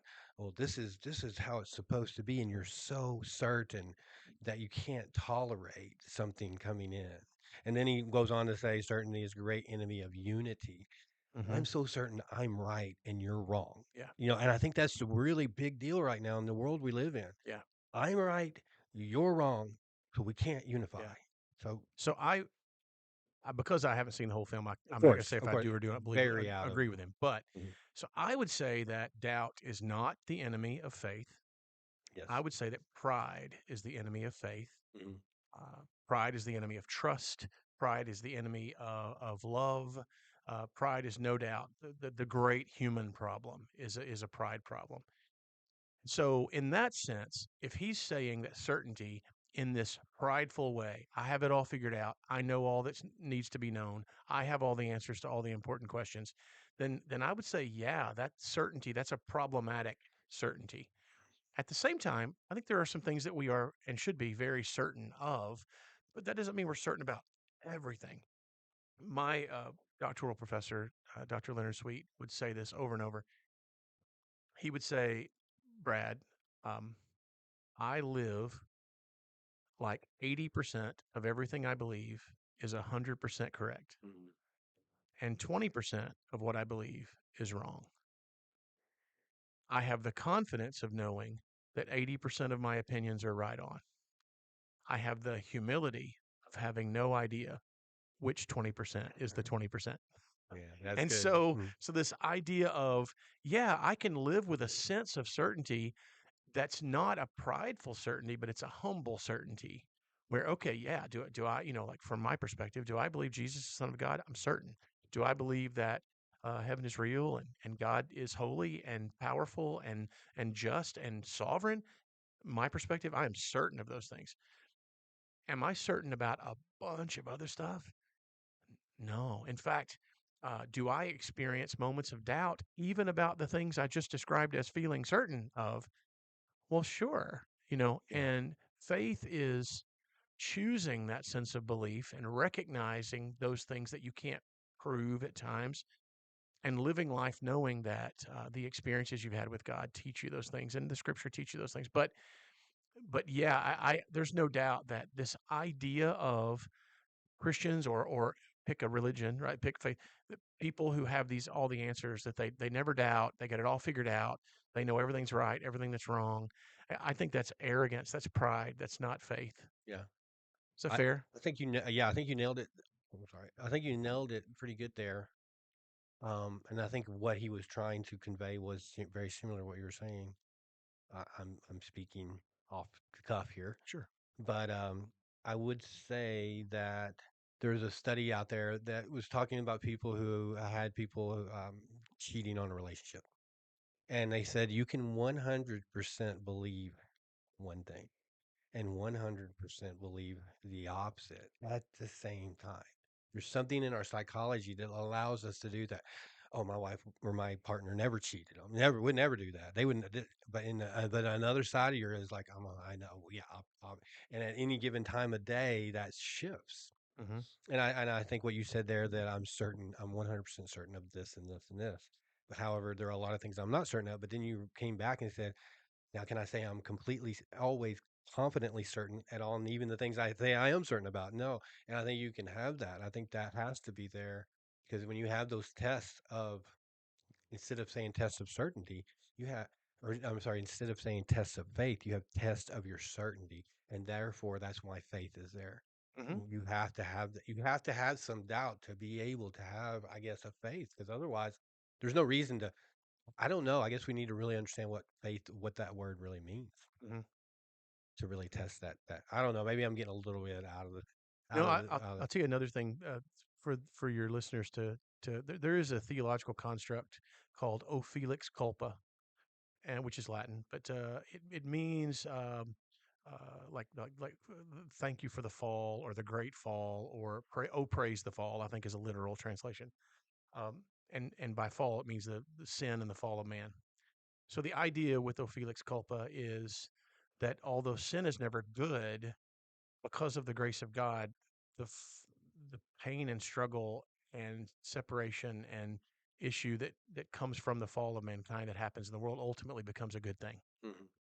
and that there's a lot of great things that happen from that. I didn't know it.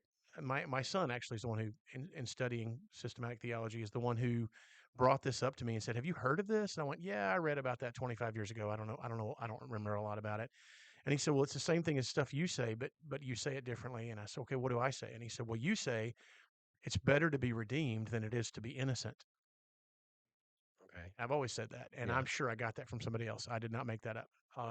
But the idea of it's better to be redeemed than it is to be innocent. So we talk about Adam and Eve having this innocent reality, and then sin comes in, and then because of Christ, we're redeemed. So I genuinely think we're in a better place than Adam and Eve were. Uh, and by that I mean there's a sense of love and closeness that comes from the redemptive process that does not happen just because someone met their goals and did everything they were supposed to and never failed. And that closeness that comes from redemption is in God's sovereignty why this all is even allowed to happen in the first place. And so for me, and now that aids in a lot of things. So like when I meet someone who, let's just say, and I'm saying this kind of tongue in cheek, but let's just say they need a whole lot of redemption. There's just a lot of stuff that's going wrong. A lot of things hurt. A lot of bad things. A lot of bad decisions. A lot of hurt things. But here's what's great though is that if you really understand the teaching in the New Testament, is that if they are so blessed that the grace of God falls on them and they respond in faith, the outcome of that life can be one of such great love and support because of the redemptive process that even those horrible things they were a part of can become a great blessing in their life. Not to make the sin itself a good thing, but to make the redemption process so amazing from God that we will ultimately find ourselves thankful for the crap we committed or the things we went through because of what it's like to know that God wanted me anyway. Mhm. Right. That's a good take on it because, I was actually headed in a couple different directions tonight. And of course we spent a lot of time, getting there. Um, and I really don't know the direction I need to go to get as much as I can in. One thing I would like to say is I'm sure you're familiar with Phil Robertson. Oh, yeah. Yeah, he passed recently. Yeah. Yeah. And I have to say that sometimes and I gotta be careful. I might get lynched walking out of here saying this. I disagreed with him a lot of times. I thought he took everything and says, to me, it really felt like, and I think the guy was a great man. And I want to end this with a positive. But what Sure. I did feel with him was a lot of times he's like, this is how I do it. And then sometimes this is how I like it. And therefore everyone else should be this way. He was very, very matter of fact about a lot of that kind of thing. You got to do this to be, to Yeah. have this, uh, he, but he did. And as I was looking through some of his clips today, getting ready for you, um, I did see several times when he was like, the the majority of the people in this world need God, or that, I guess in a way you could say that whatever God is, they need that because the world is such a lonely place. When you're alone, when either you're just alone for the moment, or maybe you've been left alone, or maybe you've been given up on. Having that, and I try not to push any kind of belief system on my kids. At one time, I try to give them as much knowledge as I can and have them find it themselves, because then it becomes to them, they believe it, not they don't believe what I and I've all. But the one thing that I do say is, you need that. You need that when everything is quiet and everybody's gone and everything's falling apart. You need that connection with something bigger, something there's more to it than just this little ball floating through space. Hmm. Um, he was like I said, he was one of those people that I brought up to talk to you about. How do you feel about that boxing it into? I guess you've spoke about it already, though. This is how, if you live a life like I live, you're gonna be godly, you're gonna be blessed, and you're gonna be happy. But not everybody likes to wear camo. Not everybody likes to go out Sure. duck hunting. And he believed these certain ways of life and I think that drives people away, some groups, because some Well, people want a completely different life than him. They want to live in an apartment in New York, and they like, coffee at your local coffee shop. And, yeah, I, y- I think that so. Phil Robertson's a really intriguing guy. mhm. Uh, Crazy backstory. Great film Yeah, out there about his life. I've watched some of it. So I would say that part of his lore and part of the reason why the television show was successful is that he was the redneck from Mississippi that made duck calls and spent his life hunting and fishing. Yeah, And for many simple. young men, that is the life. Like Yeah, that is, sure. oh, man, what a great Yeah, life. I get it. But as we talked about earlier, there's a lot of cultural thoughts there. There's all kinds of cultural thoughts like, is hunting good or hunting bad? Is fishing good or fishing bad? Or should every man know how to string a line. Like that's all cultural. That's all it's predominantly Southern. It's very culture. None of that has to do with biblical doctrine. Mhm. Okay.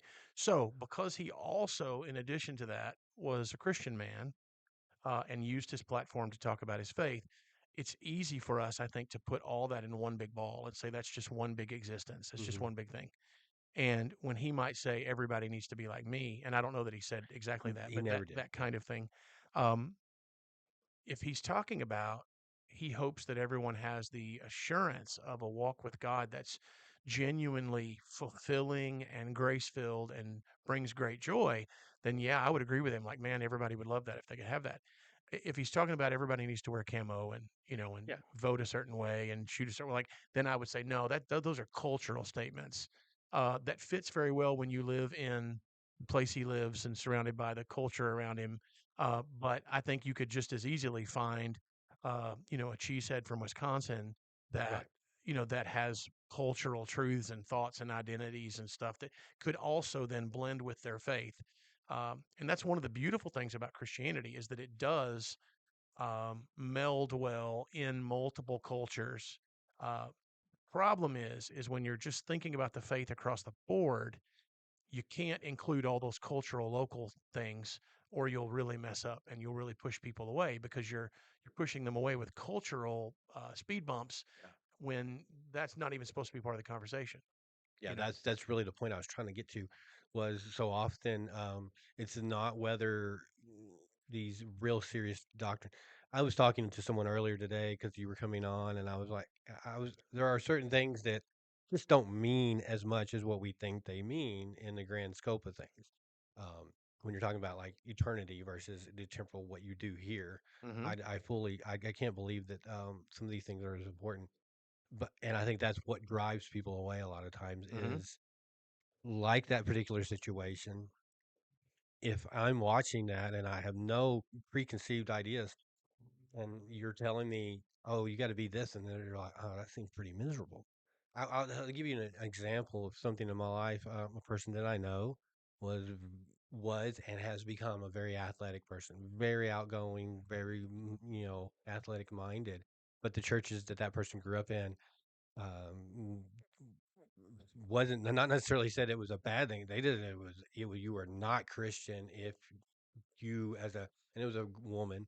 If you are a woman and you try to do these things, you're being immodest. You're doing all these horrible things, and and you never really see them get over that.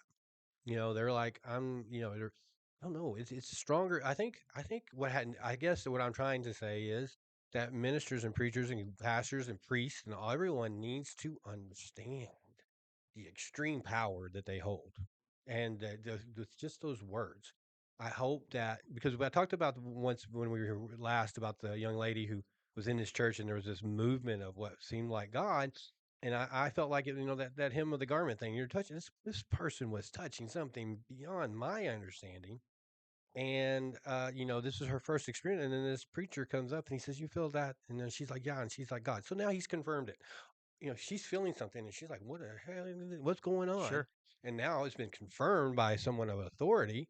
And then the very next thing he says is, "Yeah, that's God telling you not get you shouldn't be wearing those earrings. God's telling you not to wear, you don't need to wear the, this or that." And so now, and I know I beat this to death, but forever, every time that she feels that, that's what she's going to go. What have I done wrong? What am I doing wrong? Is that why is God here? Instead of going, this wholeness of this is coming into you, and it's there for you to know that you're not alone.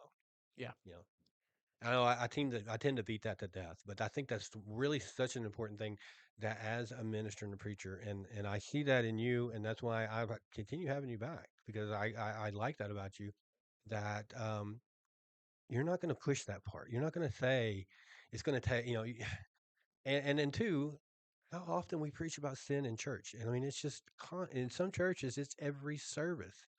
Isn't there so much more to preach about? In my opinion, I mean, there's what's going to happen after we leave here. There's how we treat each other. It's hmm how we, instead of just hammering that. I think there's a real foul on both sides of that conversation. So huge foul if all you do is talk about sin. Huge foul. Huge foul if you never talk about sin. Yeah. uh But the gospel is not so much about sin. The gospel is about redemption from sin. Kind of. And Right. so it's perfectly acceptable in telling that story to talk about sin. But the end goal is not to make somebody feel guilty about their choices.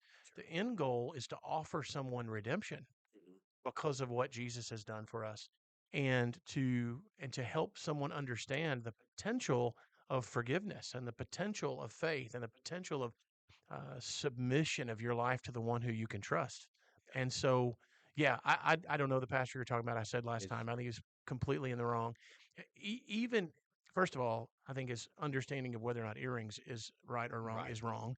But even if he was right about that, it's still that's a secondary issue that could have been handled not in public, not in front of everybody else, And absolutely not and in absolutely in not at that that moment. moment. Yeah. Right. And so I just think he's wrong about the earrings. But even if he wasn't wrong about the earrings, he's wrong about the moment. Sure. And so the bigger issue is this, and I think that this is where it's very easy for a lot of us as leaders to get caught up in this, is if we don't have, and this also is where good doctrine comes from. If I don't really believe in the sovereignty of God, like if I don't really believe that the God who called me to do what I'm doing is in charge of everything, then I will start to worry about whether or not the other leaders are okay with me. I'll start to worry about whether or not my choices are going to bring in more money. I'll start worrying about whether or not I'm going to lose my job. I'll start to worry about whether or not somebody's going to get mad at me. I'll start to worry about whether or not, I'm being seen or viewed as successful. But when I see that the Lord is sovereign and that He's the one who called me to do what I'm doing, then I'm going to take the steps that His word tells me to take, and I'm not going to spend very much time worrying about those other things. Which means, here's my guess. I hope I'm not just making this up, but my guess is the leader you're talking about probably looked around the room and probably saw some other people who already said to him, "I can't believe she's wearing those earrings." Pastor, if you don't get rid of those earrings, I'm going to Yeah, leave. I can see That that. kind of crap. Whether that happened that day or not, I don't know. But I bet it's happened in his past. I bet it's happening. So there's this worry in him. Now he's worried. He's not trusting the sovereignty of God. He's misunderstanding the scripture, and he's scared of things that godly men should not be scared of. And so he takes it out on a young lady in a way that he thinks protects him, which proves the cowardice that really was there. See what I mean? Like and I'm Mhm. painting that probably as dark as it could be painted, No, but I see where you're going. I just think that it's why good theology and a great understanding of solid doctrine. That's why I protect the word doctrine from tradition. It's the two different things. The tradition, yeah, it was there, but man, that's the kind of thing that's not subject to eternity. Doctrine is. Um, and yeah, this has happened in a million other ways. Like this has happened to young ladies who walk in without a husband or a guy, and they got kids, and the kids have different dads. And there have been people who looked at them, and they were, and they're just thinking about the wrong things. There have been. This has happened because somebody walked in and they were obese, and somebody notices their the lack of being fit or whatever. There have been people walk in and maybe they had body odor or they had various different. I mean, all these are almost cliche at this point that we talk about them so much. But the reality is, even the person who walks in and they get out of a sweet vet when they get out of the parking lot and they're dressed in the nicest of slacks or khakis and things, and they walk in, many of those people still feel unwanted, even if they shouldn't, even if nobody did anything at all to make them feel that way.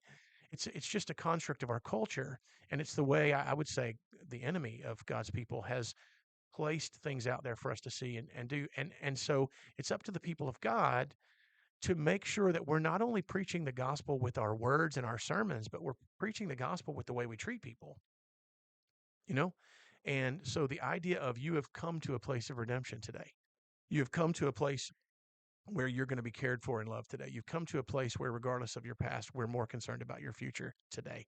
And in the midst of that, sure, do you talk about sin? Yeah, you have to, because if you don't talk about sin, you can't talk about redemption. But you get to the redemption part. That's the part that really matters. It's why we have a New Testament, not just an Old Testament.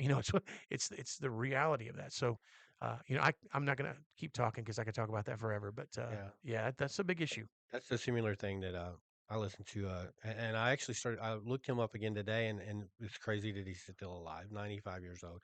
He's Stephen. And I don't want to mispronounce his last name. It's Holler, but it kind of sounds like Heller. Stephen Heller. He is a Gnostic priest, and he started. He kind of broke off with the Catholic religion, and he got a lot of crazy ideas too. Uh, but that's kind of what he was saying. He's saying once this person realizes, and in his phrasing of it would be more of who they are, what they are, where they came from, their Mhm. origin, being of God or different thing. Um, they sin will take care of itself a lot of times. They won't those desires or those things that are in them. They're going to be like, oh, I'm this, so now I wouldn't want to do that to that person, or I don't want to do. And he says a lot of times that's a mute point because it'll take care of itself once you've guided them in a position of where they start realizing what's Mm-hmm. going on there. Okay, so running out of time, I did have some things I wanted to talk to you about that. That's why I looked it up. That the book of Judas we talked briefly about before. I really wanted to talk to you about that, but the one thing that I guess you're going to I get a lot of is God all powerful, and I think you've even already touched on this tonight. But is God all powerful? And most all answers will be yes. Is He all loving? Of course. And then I think now this particular person answered this question because the question is asked, and he says, "Well, why is there so many horrible things happening?" I mean, as we speak, you and I, on the other side of the world, there's these horrible things Sure. happening to people who have no reasoning for that to happen. So and you kind of touched on it earlier, how do you explain that to someone who's struggling to, understand God and why is, and possibly, what? I think I'd rather you have you answer a different question because you kind of answered that all right. Okay. So what I think I would like for you to get to hear from, do you ever have a situation when you're talking with someone? So often someone will be I've done this. I walked up and tried to tell someone, the problem that I'm having. Let's just say it's with a car. And then it's within seconds I'm like, they don't get it. They have no idea what I'm talking about. They don't get it. And then everything they say is like Charlie Brown adults, blah blah blah blah blah blah blah blah. And it happens to me a lot. And then sometimes when I'm talking to people about religion, I'm like, they're on board. Oh, wait, they don't know what I'm talking about. How do you deal with that? Do you ever worry that, these people have had and I don't know your whole life, but, I don't know that maybe you haven't experienced a lot, but there's some people who've experienced some really horrible lives, some really torturous things, and they have become the person they are because of that life they lived. Do you ever Mhm. worry that you're not going to be able to get to someone because you can't relate?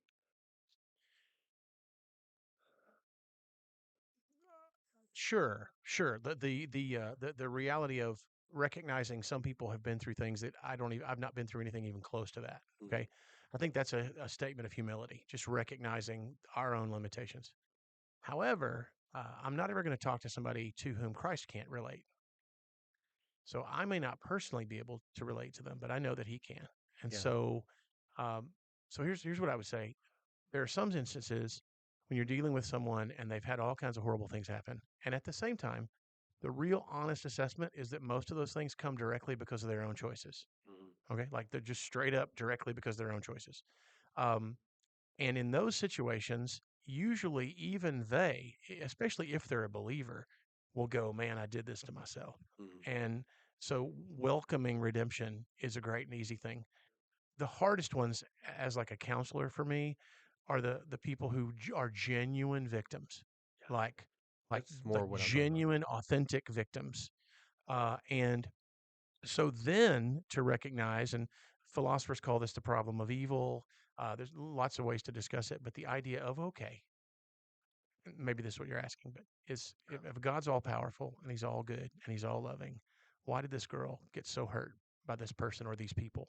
And so, I mean, we got things like sex trafficking and all kinds of stuff. It's just horrible, horrible human realities. So, what we find is this: we find that human sin is the fault of humans. Human sin is the fault of human beings. Now, does God have a purpose? Yeah. Does God use it? Yes. Does God redeem it? Yes. But God is not to blame for human choice. Um, and at the same time, what's really amazing is you can meet these people who are maybe 10 or 15 years past their victimization, who have become this blossoming, beautiful human being who they're able to be such a peaceful, caring, loving guide for other people who are now going through the same things they went through, and the redemptive process of what Jesus does in us and can do and will continue to do in sanctifying us did that for them, so that now they're in a place where they are better off than they would have been had those horrible things not happened to them. Yeah, and again, that goes back to kind of what you were saying earlier. Yeah, the old Yeah, Felix culpa thing. yeah. So what I'm thinking of is, say you have someone who like, had that childhood. They not one moment you could ask them, can you look back and tell me when was a fun time or a happy time in your life as a child? And you're like, struggle to do it. Now that has created the thing that stands before you. And in their mind, they're hopeless. And you have just a moment where you can maybe give them some hope. I don't know if you've experienced this. Sure. I have to believe that you have had those people, and they're like, I'm beyond. I'm already am what I am, and this person standing before me doesn't have no answers. How Yeah. do you? It seems like that would be a real challenge to get through to that person. And do you try? I mean, Yeah. how do you go about that? So I have a few relationships, ongoing long-term relationships with people who are, I think if they were sitting here, they'd go, yeah, that's me. Um, and I think for me, I've learned to try to convince them that I fully understand what they've been through is stupid. I don't. I've Yeah, not been there. right. Like it would be lying to act like I did. I don't. Was addiction all around me when I was a kid? No. Was abuse all around me when I was around? No, no. Uh, but to listen to them, to sit back, take your Mm, time, honestly, stop talking, mm, just listen, be right. there for them. I Yeah. think when they begin to realize, when someone begins to realize that you love them now and you are here for them now, it takes some of the sting of yesterday away. And when they realize that you're trying to help them get to know a God who can help them heal from yesterday, but you're not trying to be the one who heals them. You're just trying to help them meet the one who can heal them. In Mm, the meantime, you're trying to love them and care for them mhm. and just be there for them. I have a particular friend who'll probably listen to this, but he uses a whole lot more foul language than you would think a good buddy of mine would use. Yeah, He's been hurt a lot. sure. I'd say he's hurt a lot of people. Uh, every now and then, he'll text me, message me on Facebook, and say, you know, I'm all bleepity bleepity bleepity bleeped up. I'm in bad shape. Mm, Uh, I need some. I think he calls it farm healing. And I'll say, come on out, man. We'll yeah, hang out. We cool. come out to the house. I love this guy. I've known him for over 20 years. I mean, there's so much more goodness in him than he realizes. Like he blesses me. There are times when you'd think, okay, preacher's meeting with a guy who's hurting so bad and they're going to, hang out at the barn or whatever. Uh, you would think that that's all me helping him, but that's not true. Like a lot of times I find myself leaving that day going, Lord, you are good. Like, Mhm, wow. For whatever reason, I needed that today and I needed to spend time with someone. You know, um, I'm working actually on I mentioned a book last time, but and I don't want to spend much time there. But one of the challenges, or one of the I should say this, one of the chapters will be based on the life of David, a relationship that he has with a guy named Mephibosheth, and it's a real obscure little story from the Old Testament. But Mephibosheth is a person who's crippled, uh, and I know that's an old term. I don't. A person who's handicapped to the point of not being able to take care of themselves at all. He's completely dependent upon the needs and cares of others, to take care of his needs. And David just fixes him up. Like David just completely helps him. And to see what it's like to be around someone who thinks that they have nothing to offer you and you have everything to offer them, and for you to actually go and care for them and help them and give them what they need and do for them as they require, and at the same time, for you not to believe what they believe. Like, you know what? I, I don't think I only have things for them and they have nothing for me. mhm, I think they have something. I think God's going to use them in my life. What ends up happening is the person who is painted as the savior of the moment, coming in to fix everything, and the person who's painted as the victim of the moment, who needs all the help. Oftentimes, what happens is the person who seems to have the more secure life is often very blessed by what God does in that moment.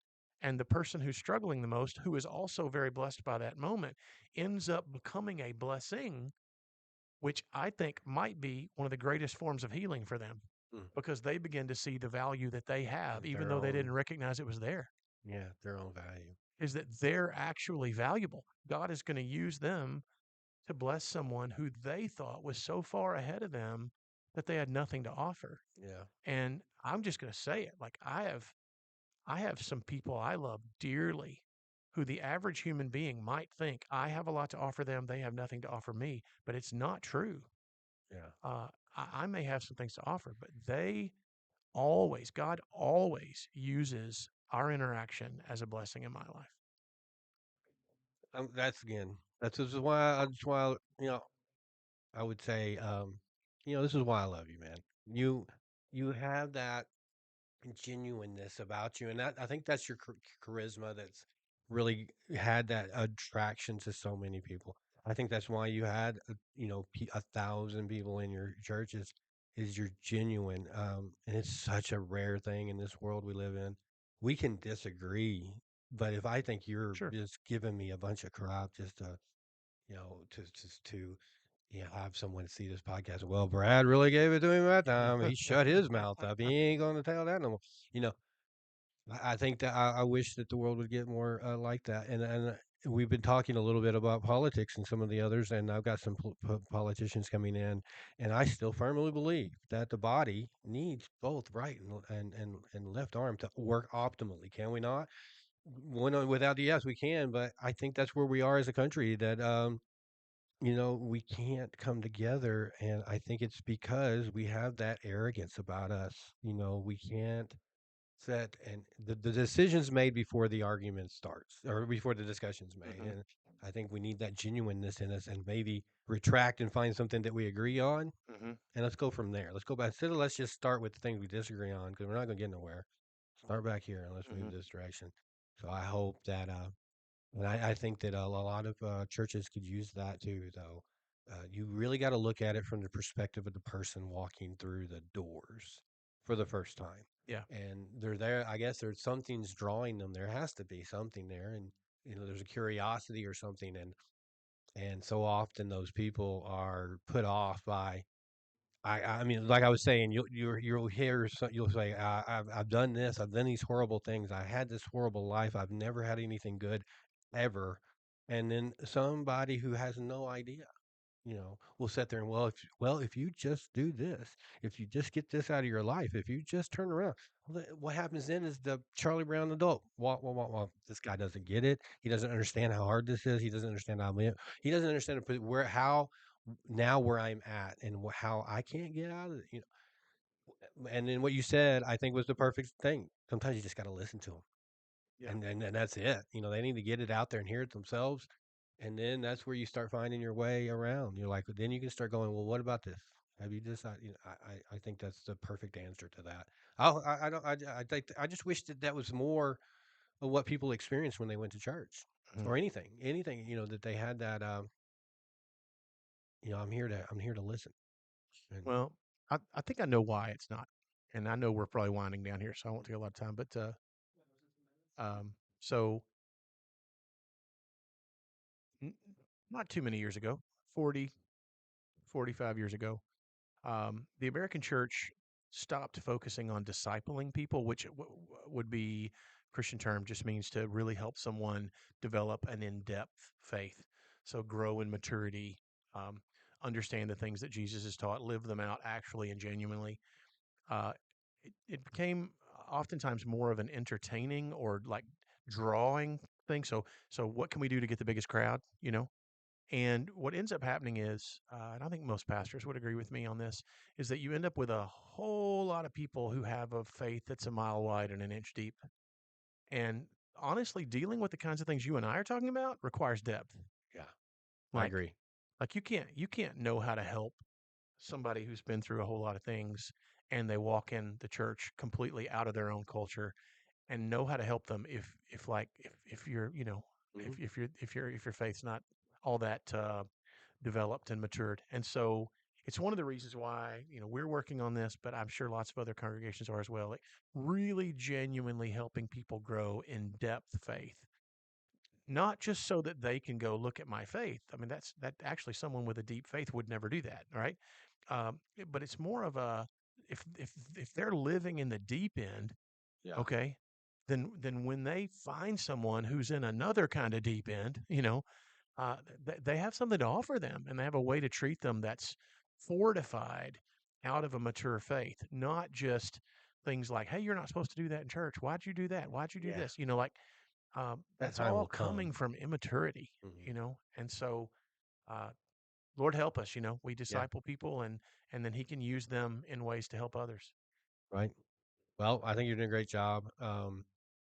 We may not agree on everything. There's a lot of things that we've never really gotten to. It seems like our conversations could last forever, and We'll hopefully do it one again, day, man. yeah, one day we'll do it. We'll get to some of the things that some of the I would call these things like just in closing. One of the things I really want to talk to you about is some of these books, like the Book of Judas, where I think I talked to you briefly about it, and I was at this play not too long ago, very big, and it even refortified the idea because even in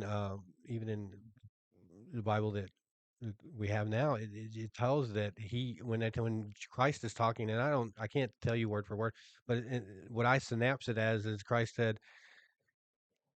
Judas was doing this, and he was like he had to do this. This is something that had to happen. I had to have this happen so that I could redeem, and in the book of Judas, that's where you see where Judas actually said that Christ came to him and asked him to do it. And I know that's a big one there because most people, I mean, every chance you get, everybody's, oh, they teach about Judas and don't be this backstabber and don't be this, this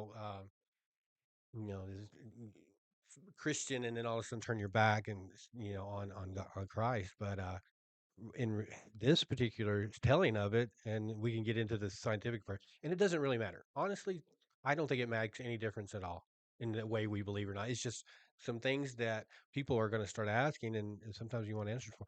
But in this particular telling, Judas said Christ came to him and says, you will do this for me. And when you do this, you will be hated throughout the history of basically man. You're going to be hated forever, but you will be rewarded in heaven in so many words. So it's something I'd like for you to look into. It's just, Yeah, I've never read the Book of I Judas. got a copy of it. I should have brought it and let you take it with you. I'm willing to do Just that. take a look at it I'm willing because to I look mean, at it. it would be a huge thing for it to actually, somebody to actually take a look at that. And I don't think it's going to change anything about how anyone believes. But yeah, there's a lot of stuff like that out there that people have questions about the Book of Truth and the Book of all these Book of Mary, whether or not, and then when they get just shot down, they're like, well, dang, I don't Yeah. know, Well, one of the things we could do in our next one is we could talk canonization as a whole, like I would like just that. the development of an understanding of how the church Yeah, chose its books and used its books. I would So, like that because I've yeah, done some my own research on that and during the actual building of the Bible and so sure. definitely would be a great. But we have to say we're going to stay on point. This is what we're going to talk Yeah. about because we never get to it. So Yeah, I know you also wanted yeah, to talk hobbies and stuff. So, yeah, I know, man, and that'll be I'm a fun sorry. one too. I apologize. Yeah, we need to do that just on its own one of these Sure. days. Yeah, just say no, no more. So, as always, I'm glad you came out, man, and you become kind of a regular here. So, and I know you take time out of that family life you're talking about, time away from the things, and you come out here for this. And I hope you know that as we grow this channel, this is more about what I want. I want to hear what people have to say. I don't have to agree with you. I don't have to, but I want to hear your side, and I think people will listen to this podcast, and maybe not tomorrow, maybe not, but eventually, and somebody's going to hear it and say, "Yeah, I agree. I think that and find some peace. Settle some things in themselves." So again, thanks again for coming down, My and pleasure. can't wait to see you again. And we'll talk about those hobbies that we've been missing Mm, out on. Yeah. sounds good. Thanks, Joe. All right. Tell your wife I appreciate her letting you come down here. Maybe bring her sometime. I like to get her point of view. She might be like, he's full of it. That's She not may. that's not how it went. Yeah, I don't know if I'm going to let that happen. Okay. No, she'd be great. Yeah, I'd love to have her in sometime. So, all right. Thanks again. Bye. What exactly happened down there? I don't know. I mean, I talked to him and blah, blah, blah. He asked about you guys and da-da-da-da-da, more questions, blah, blah.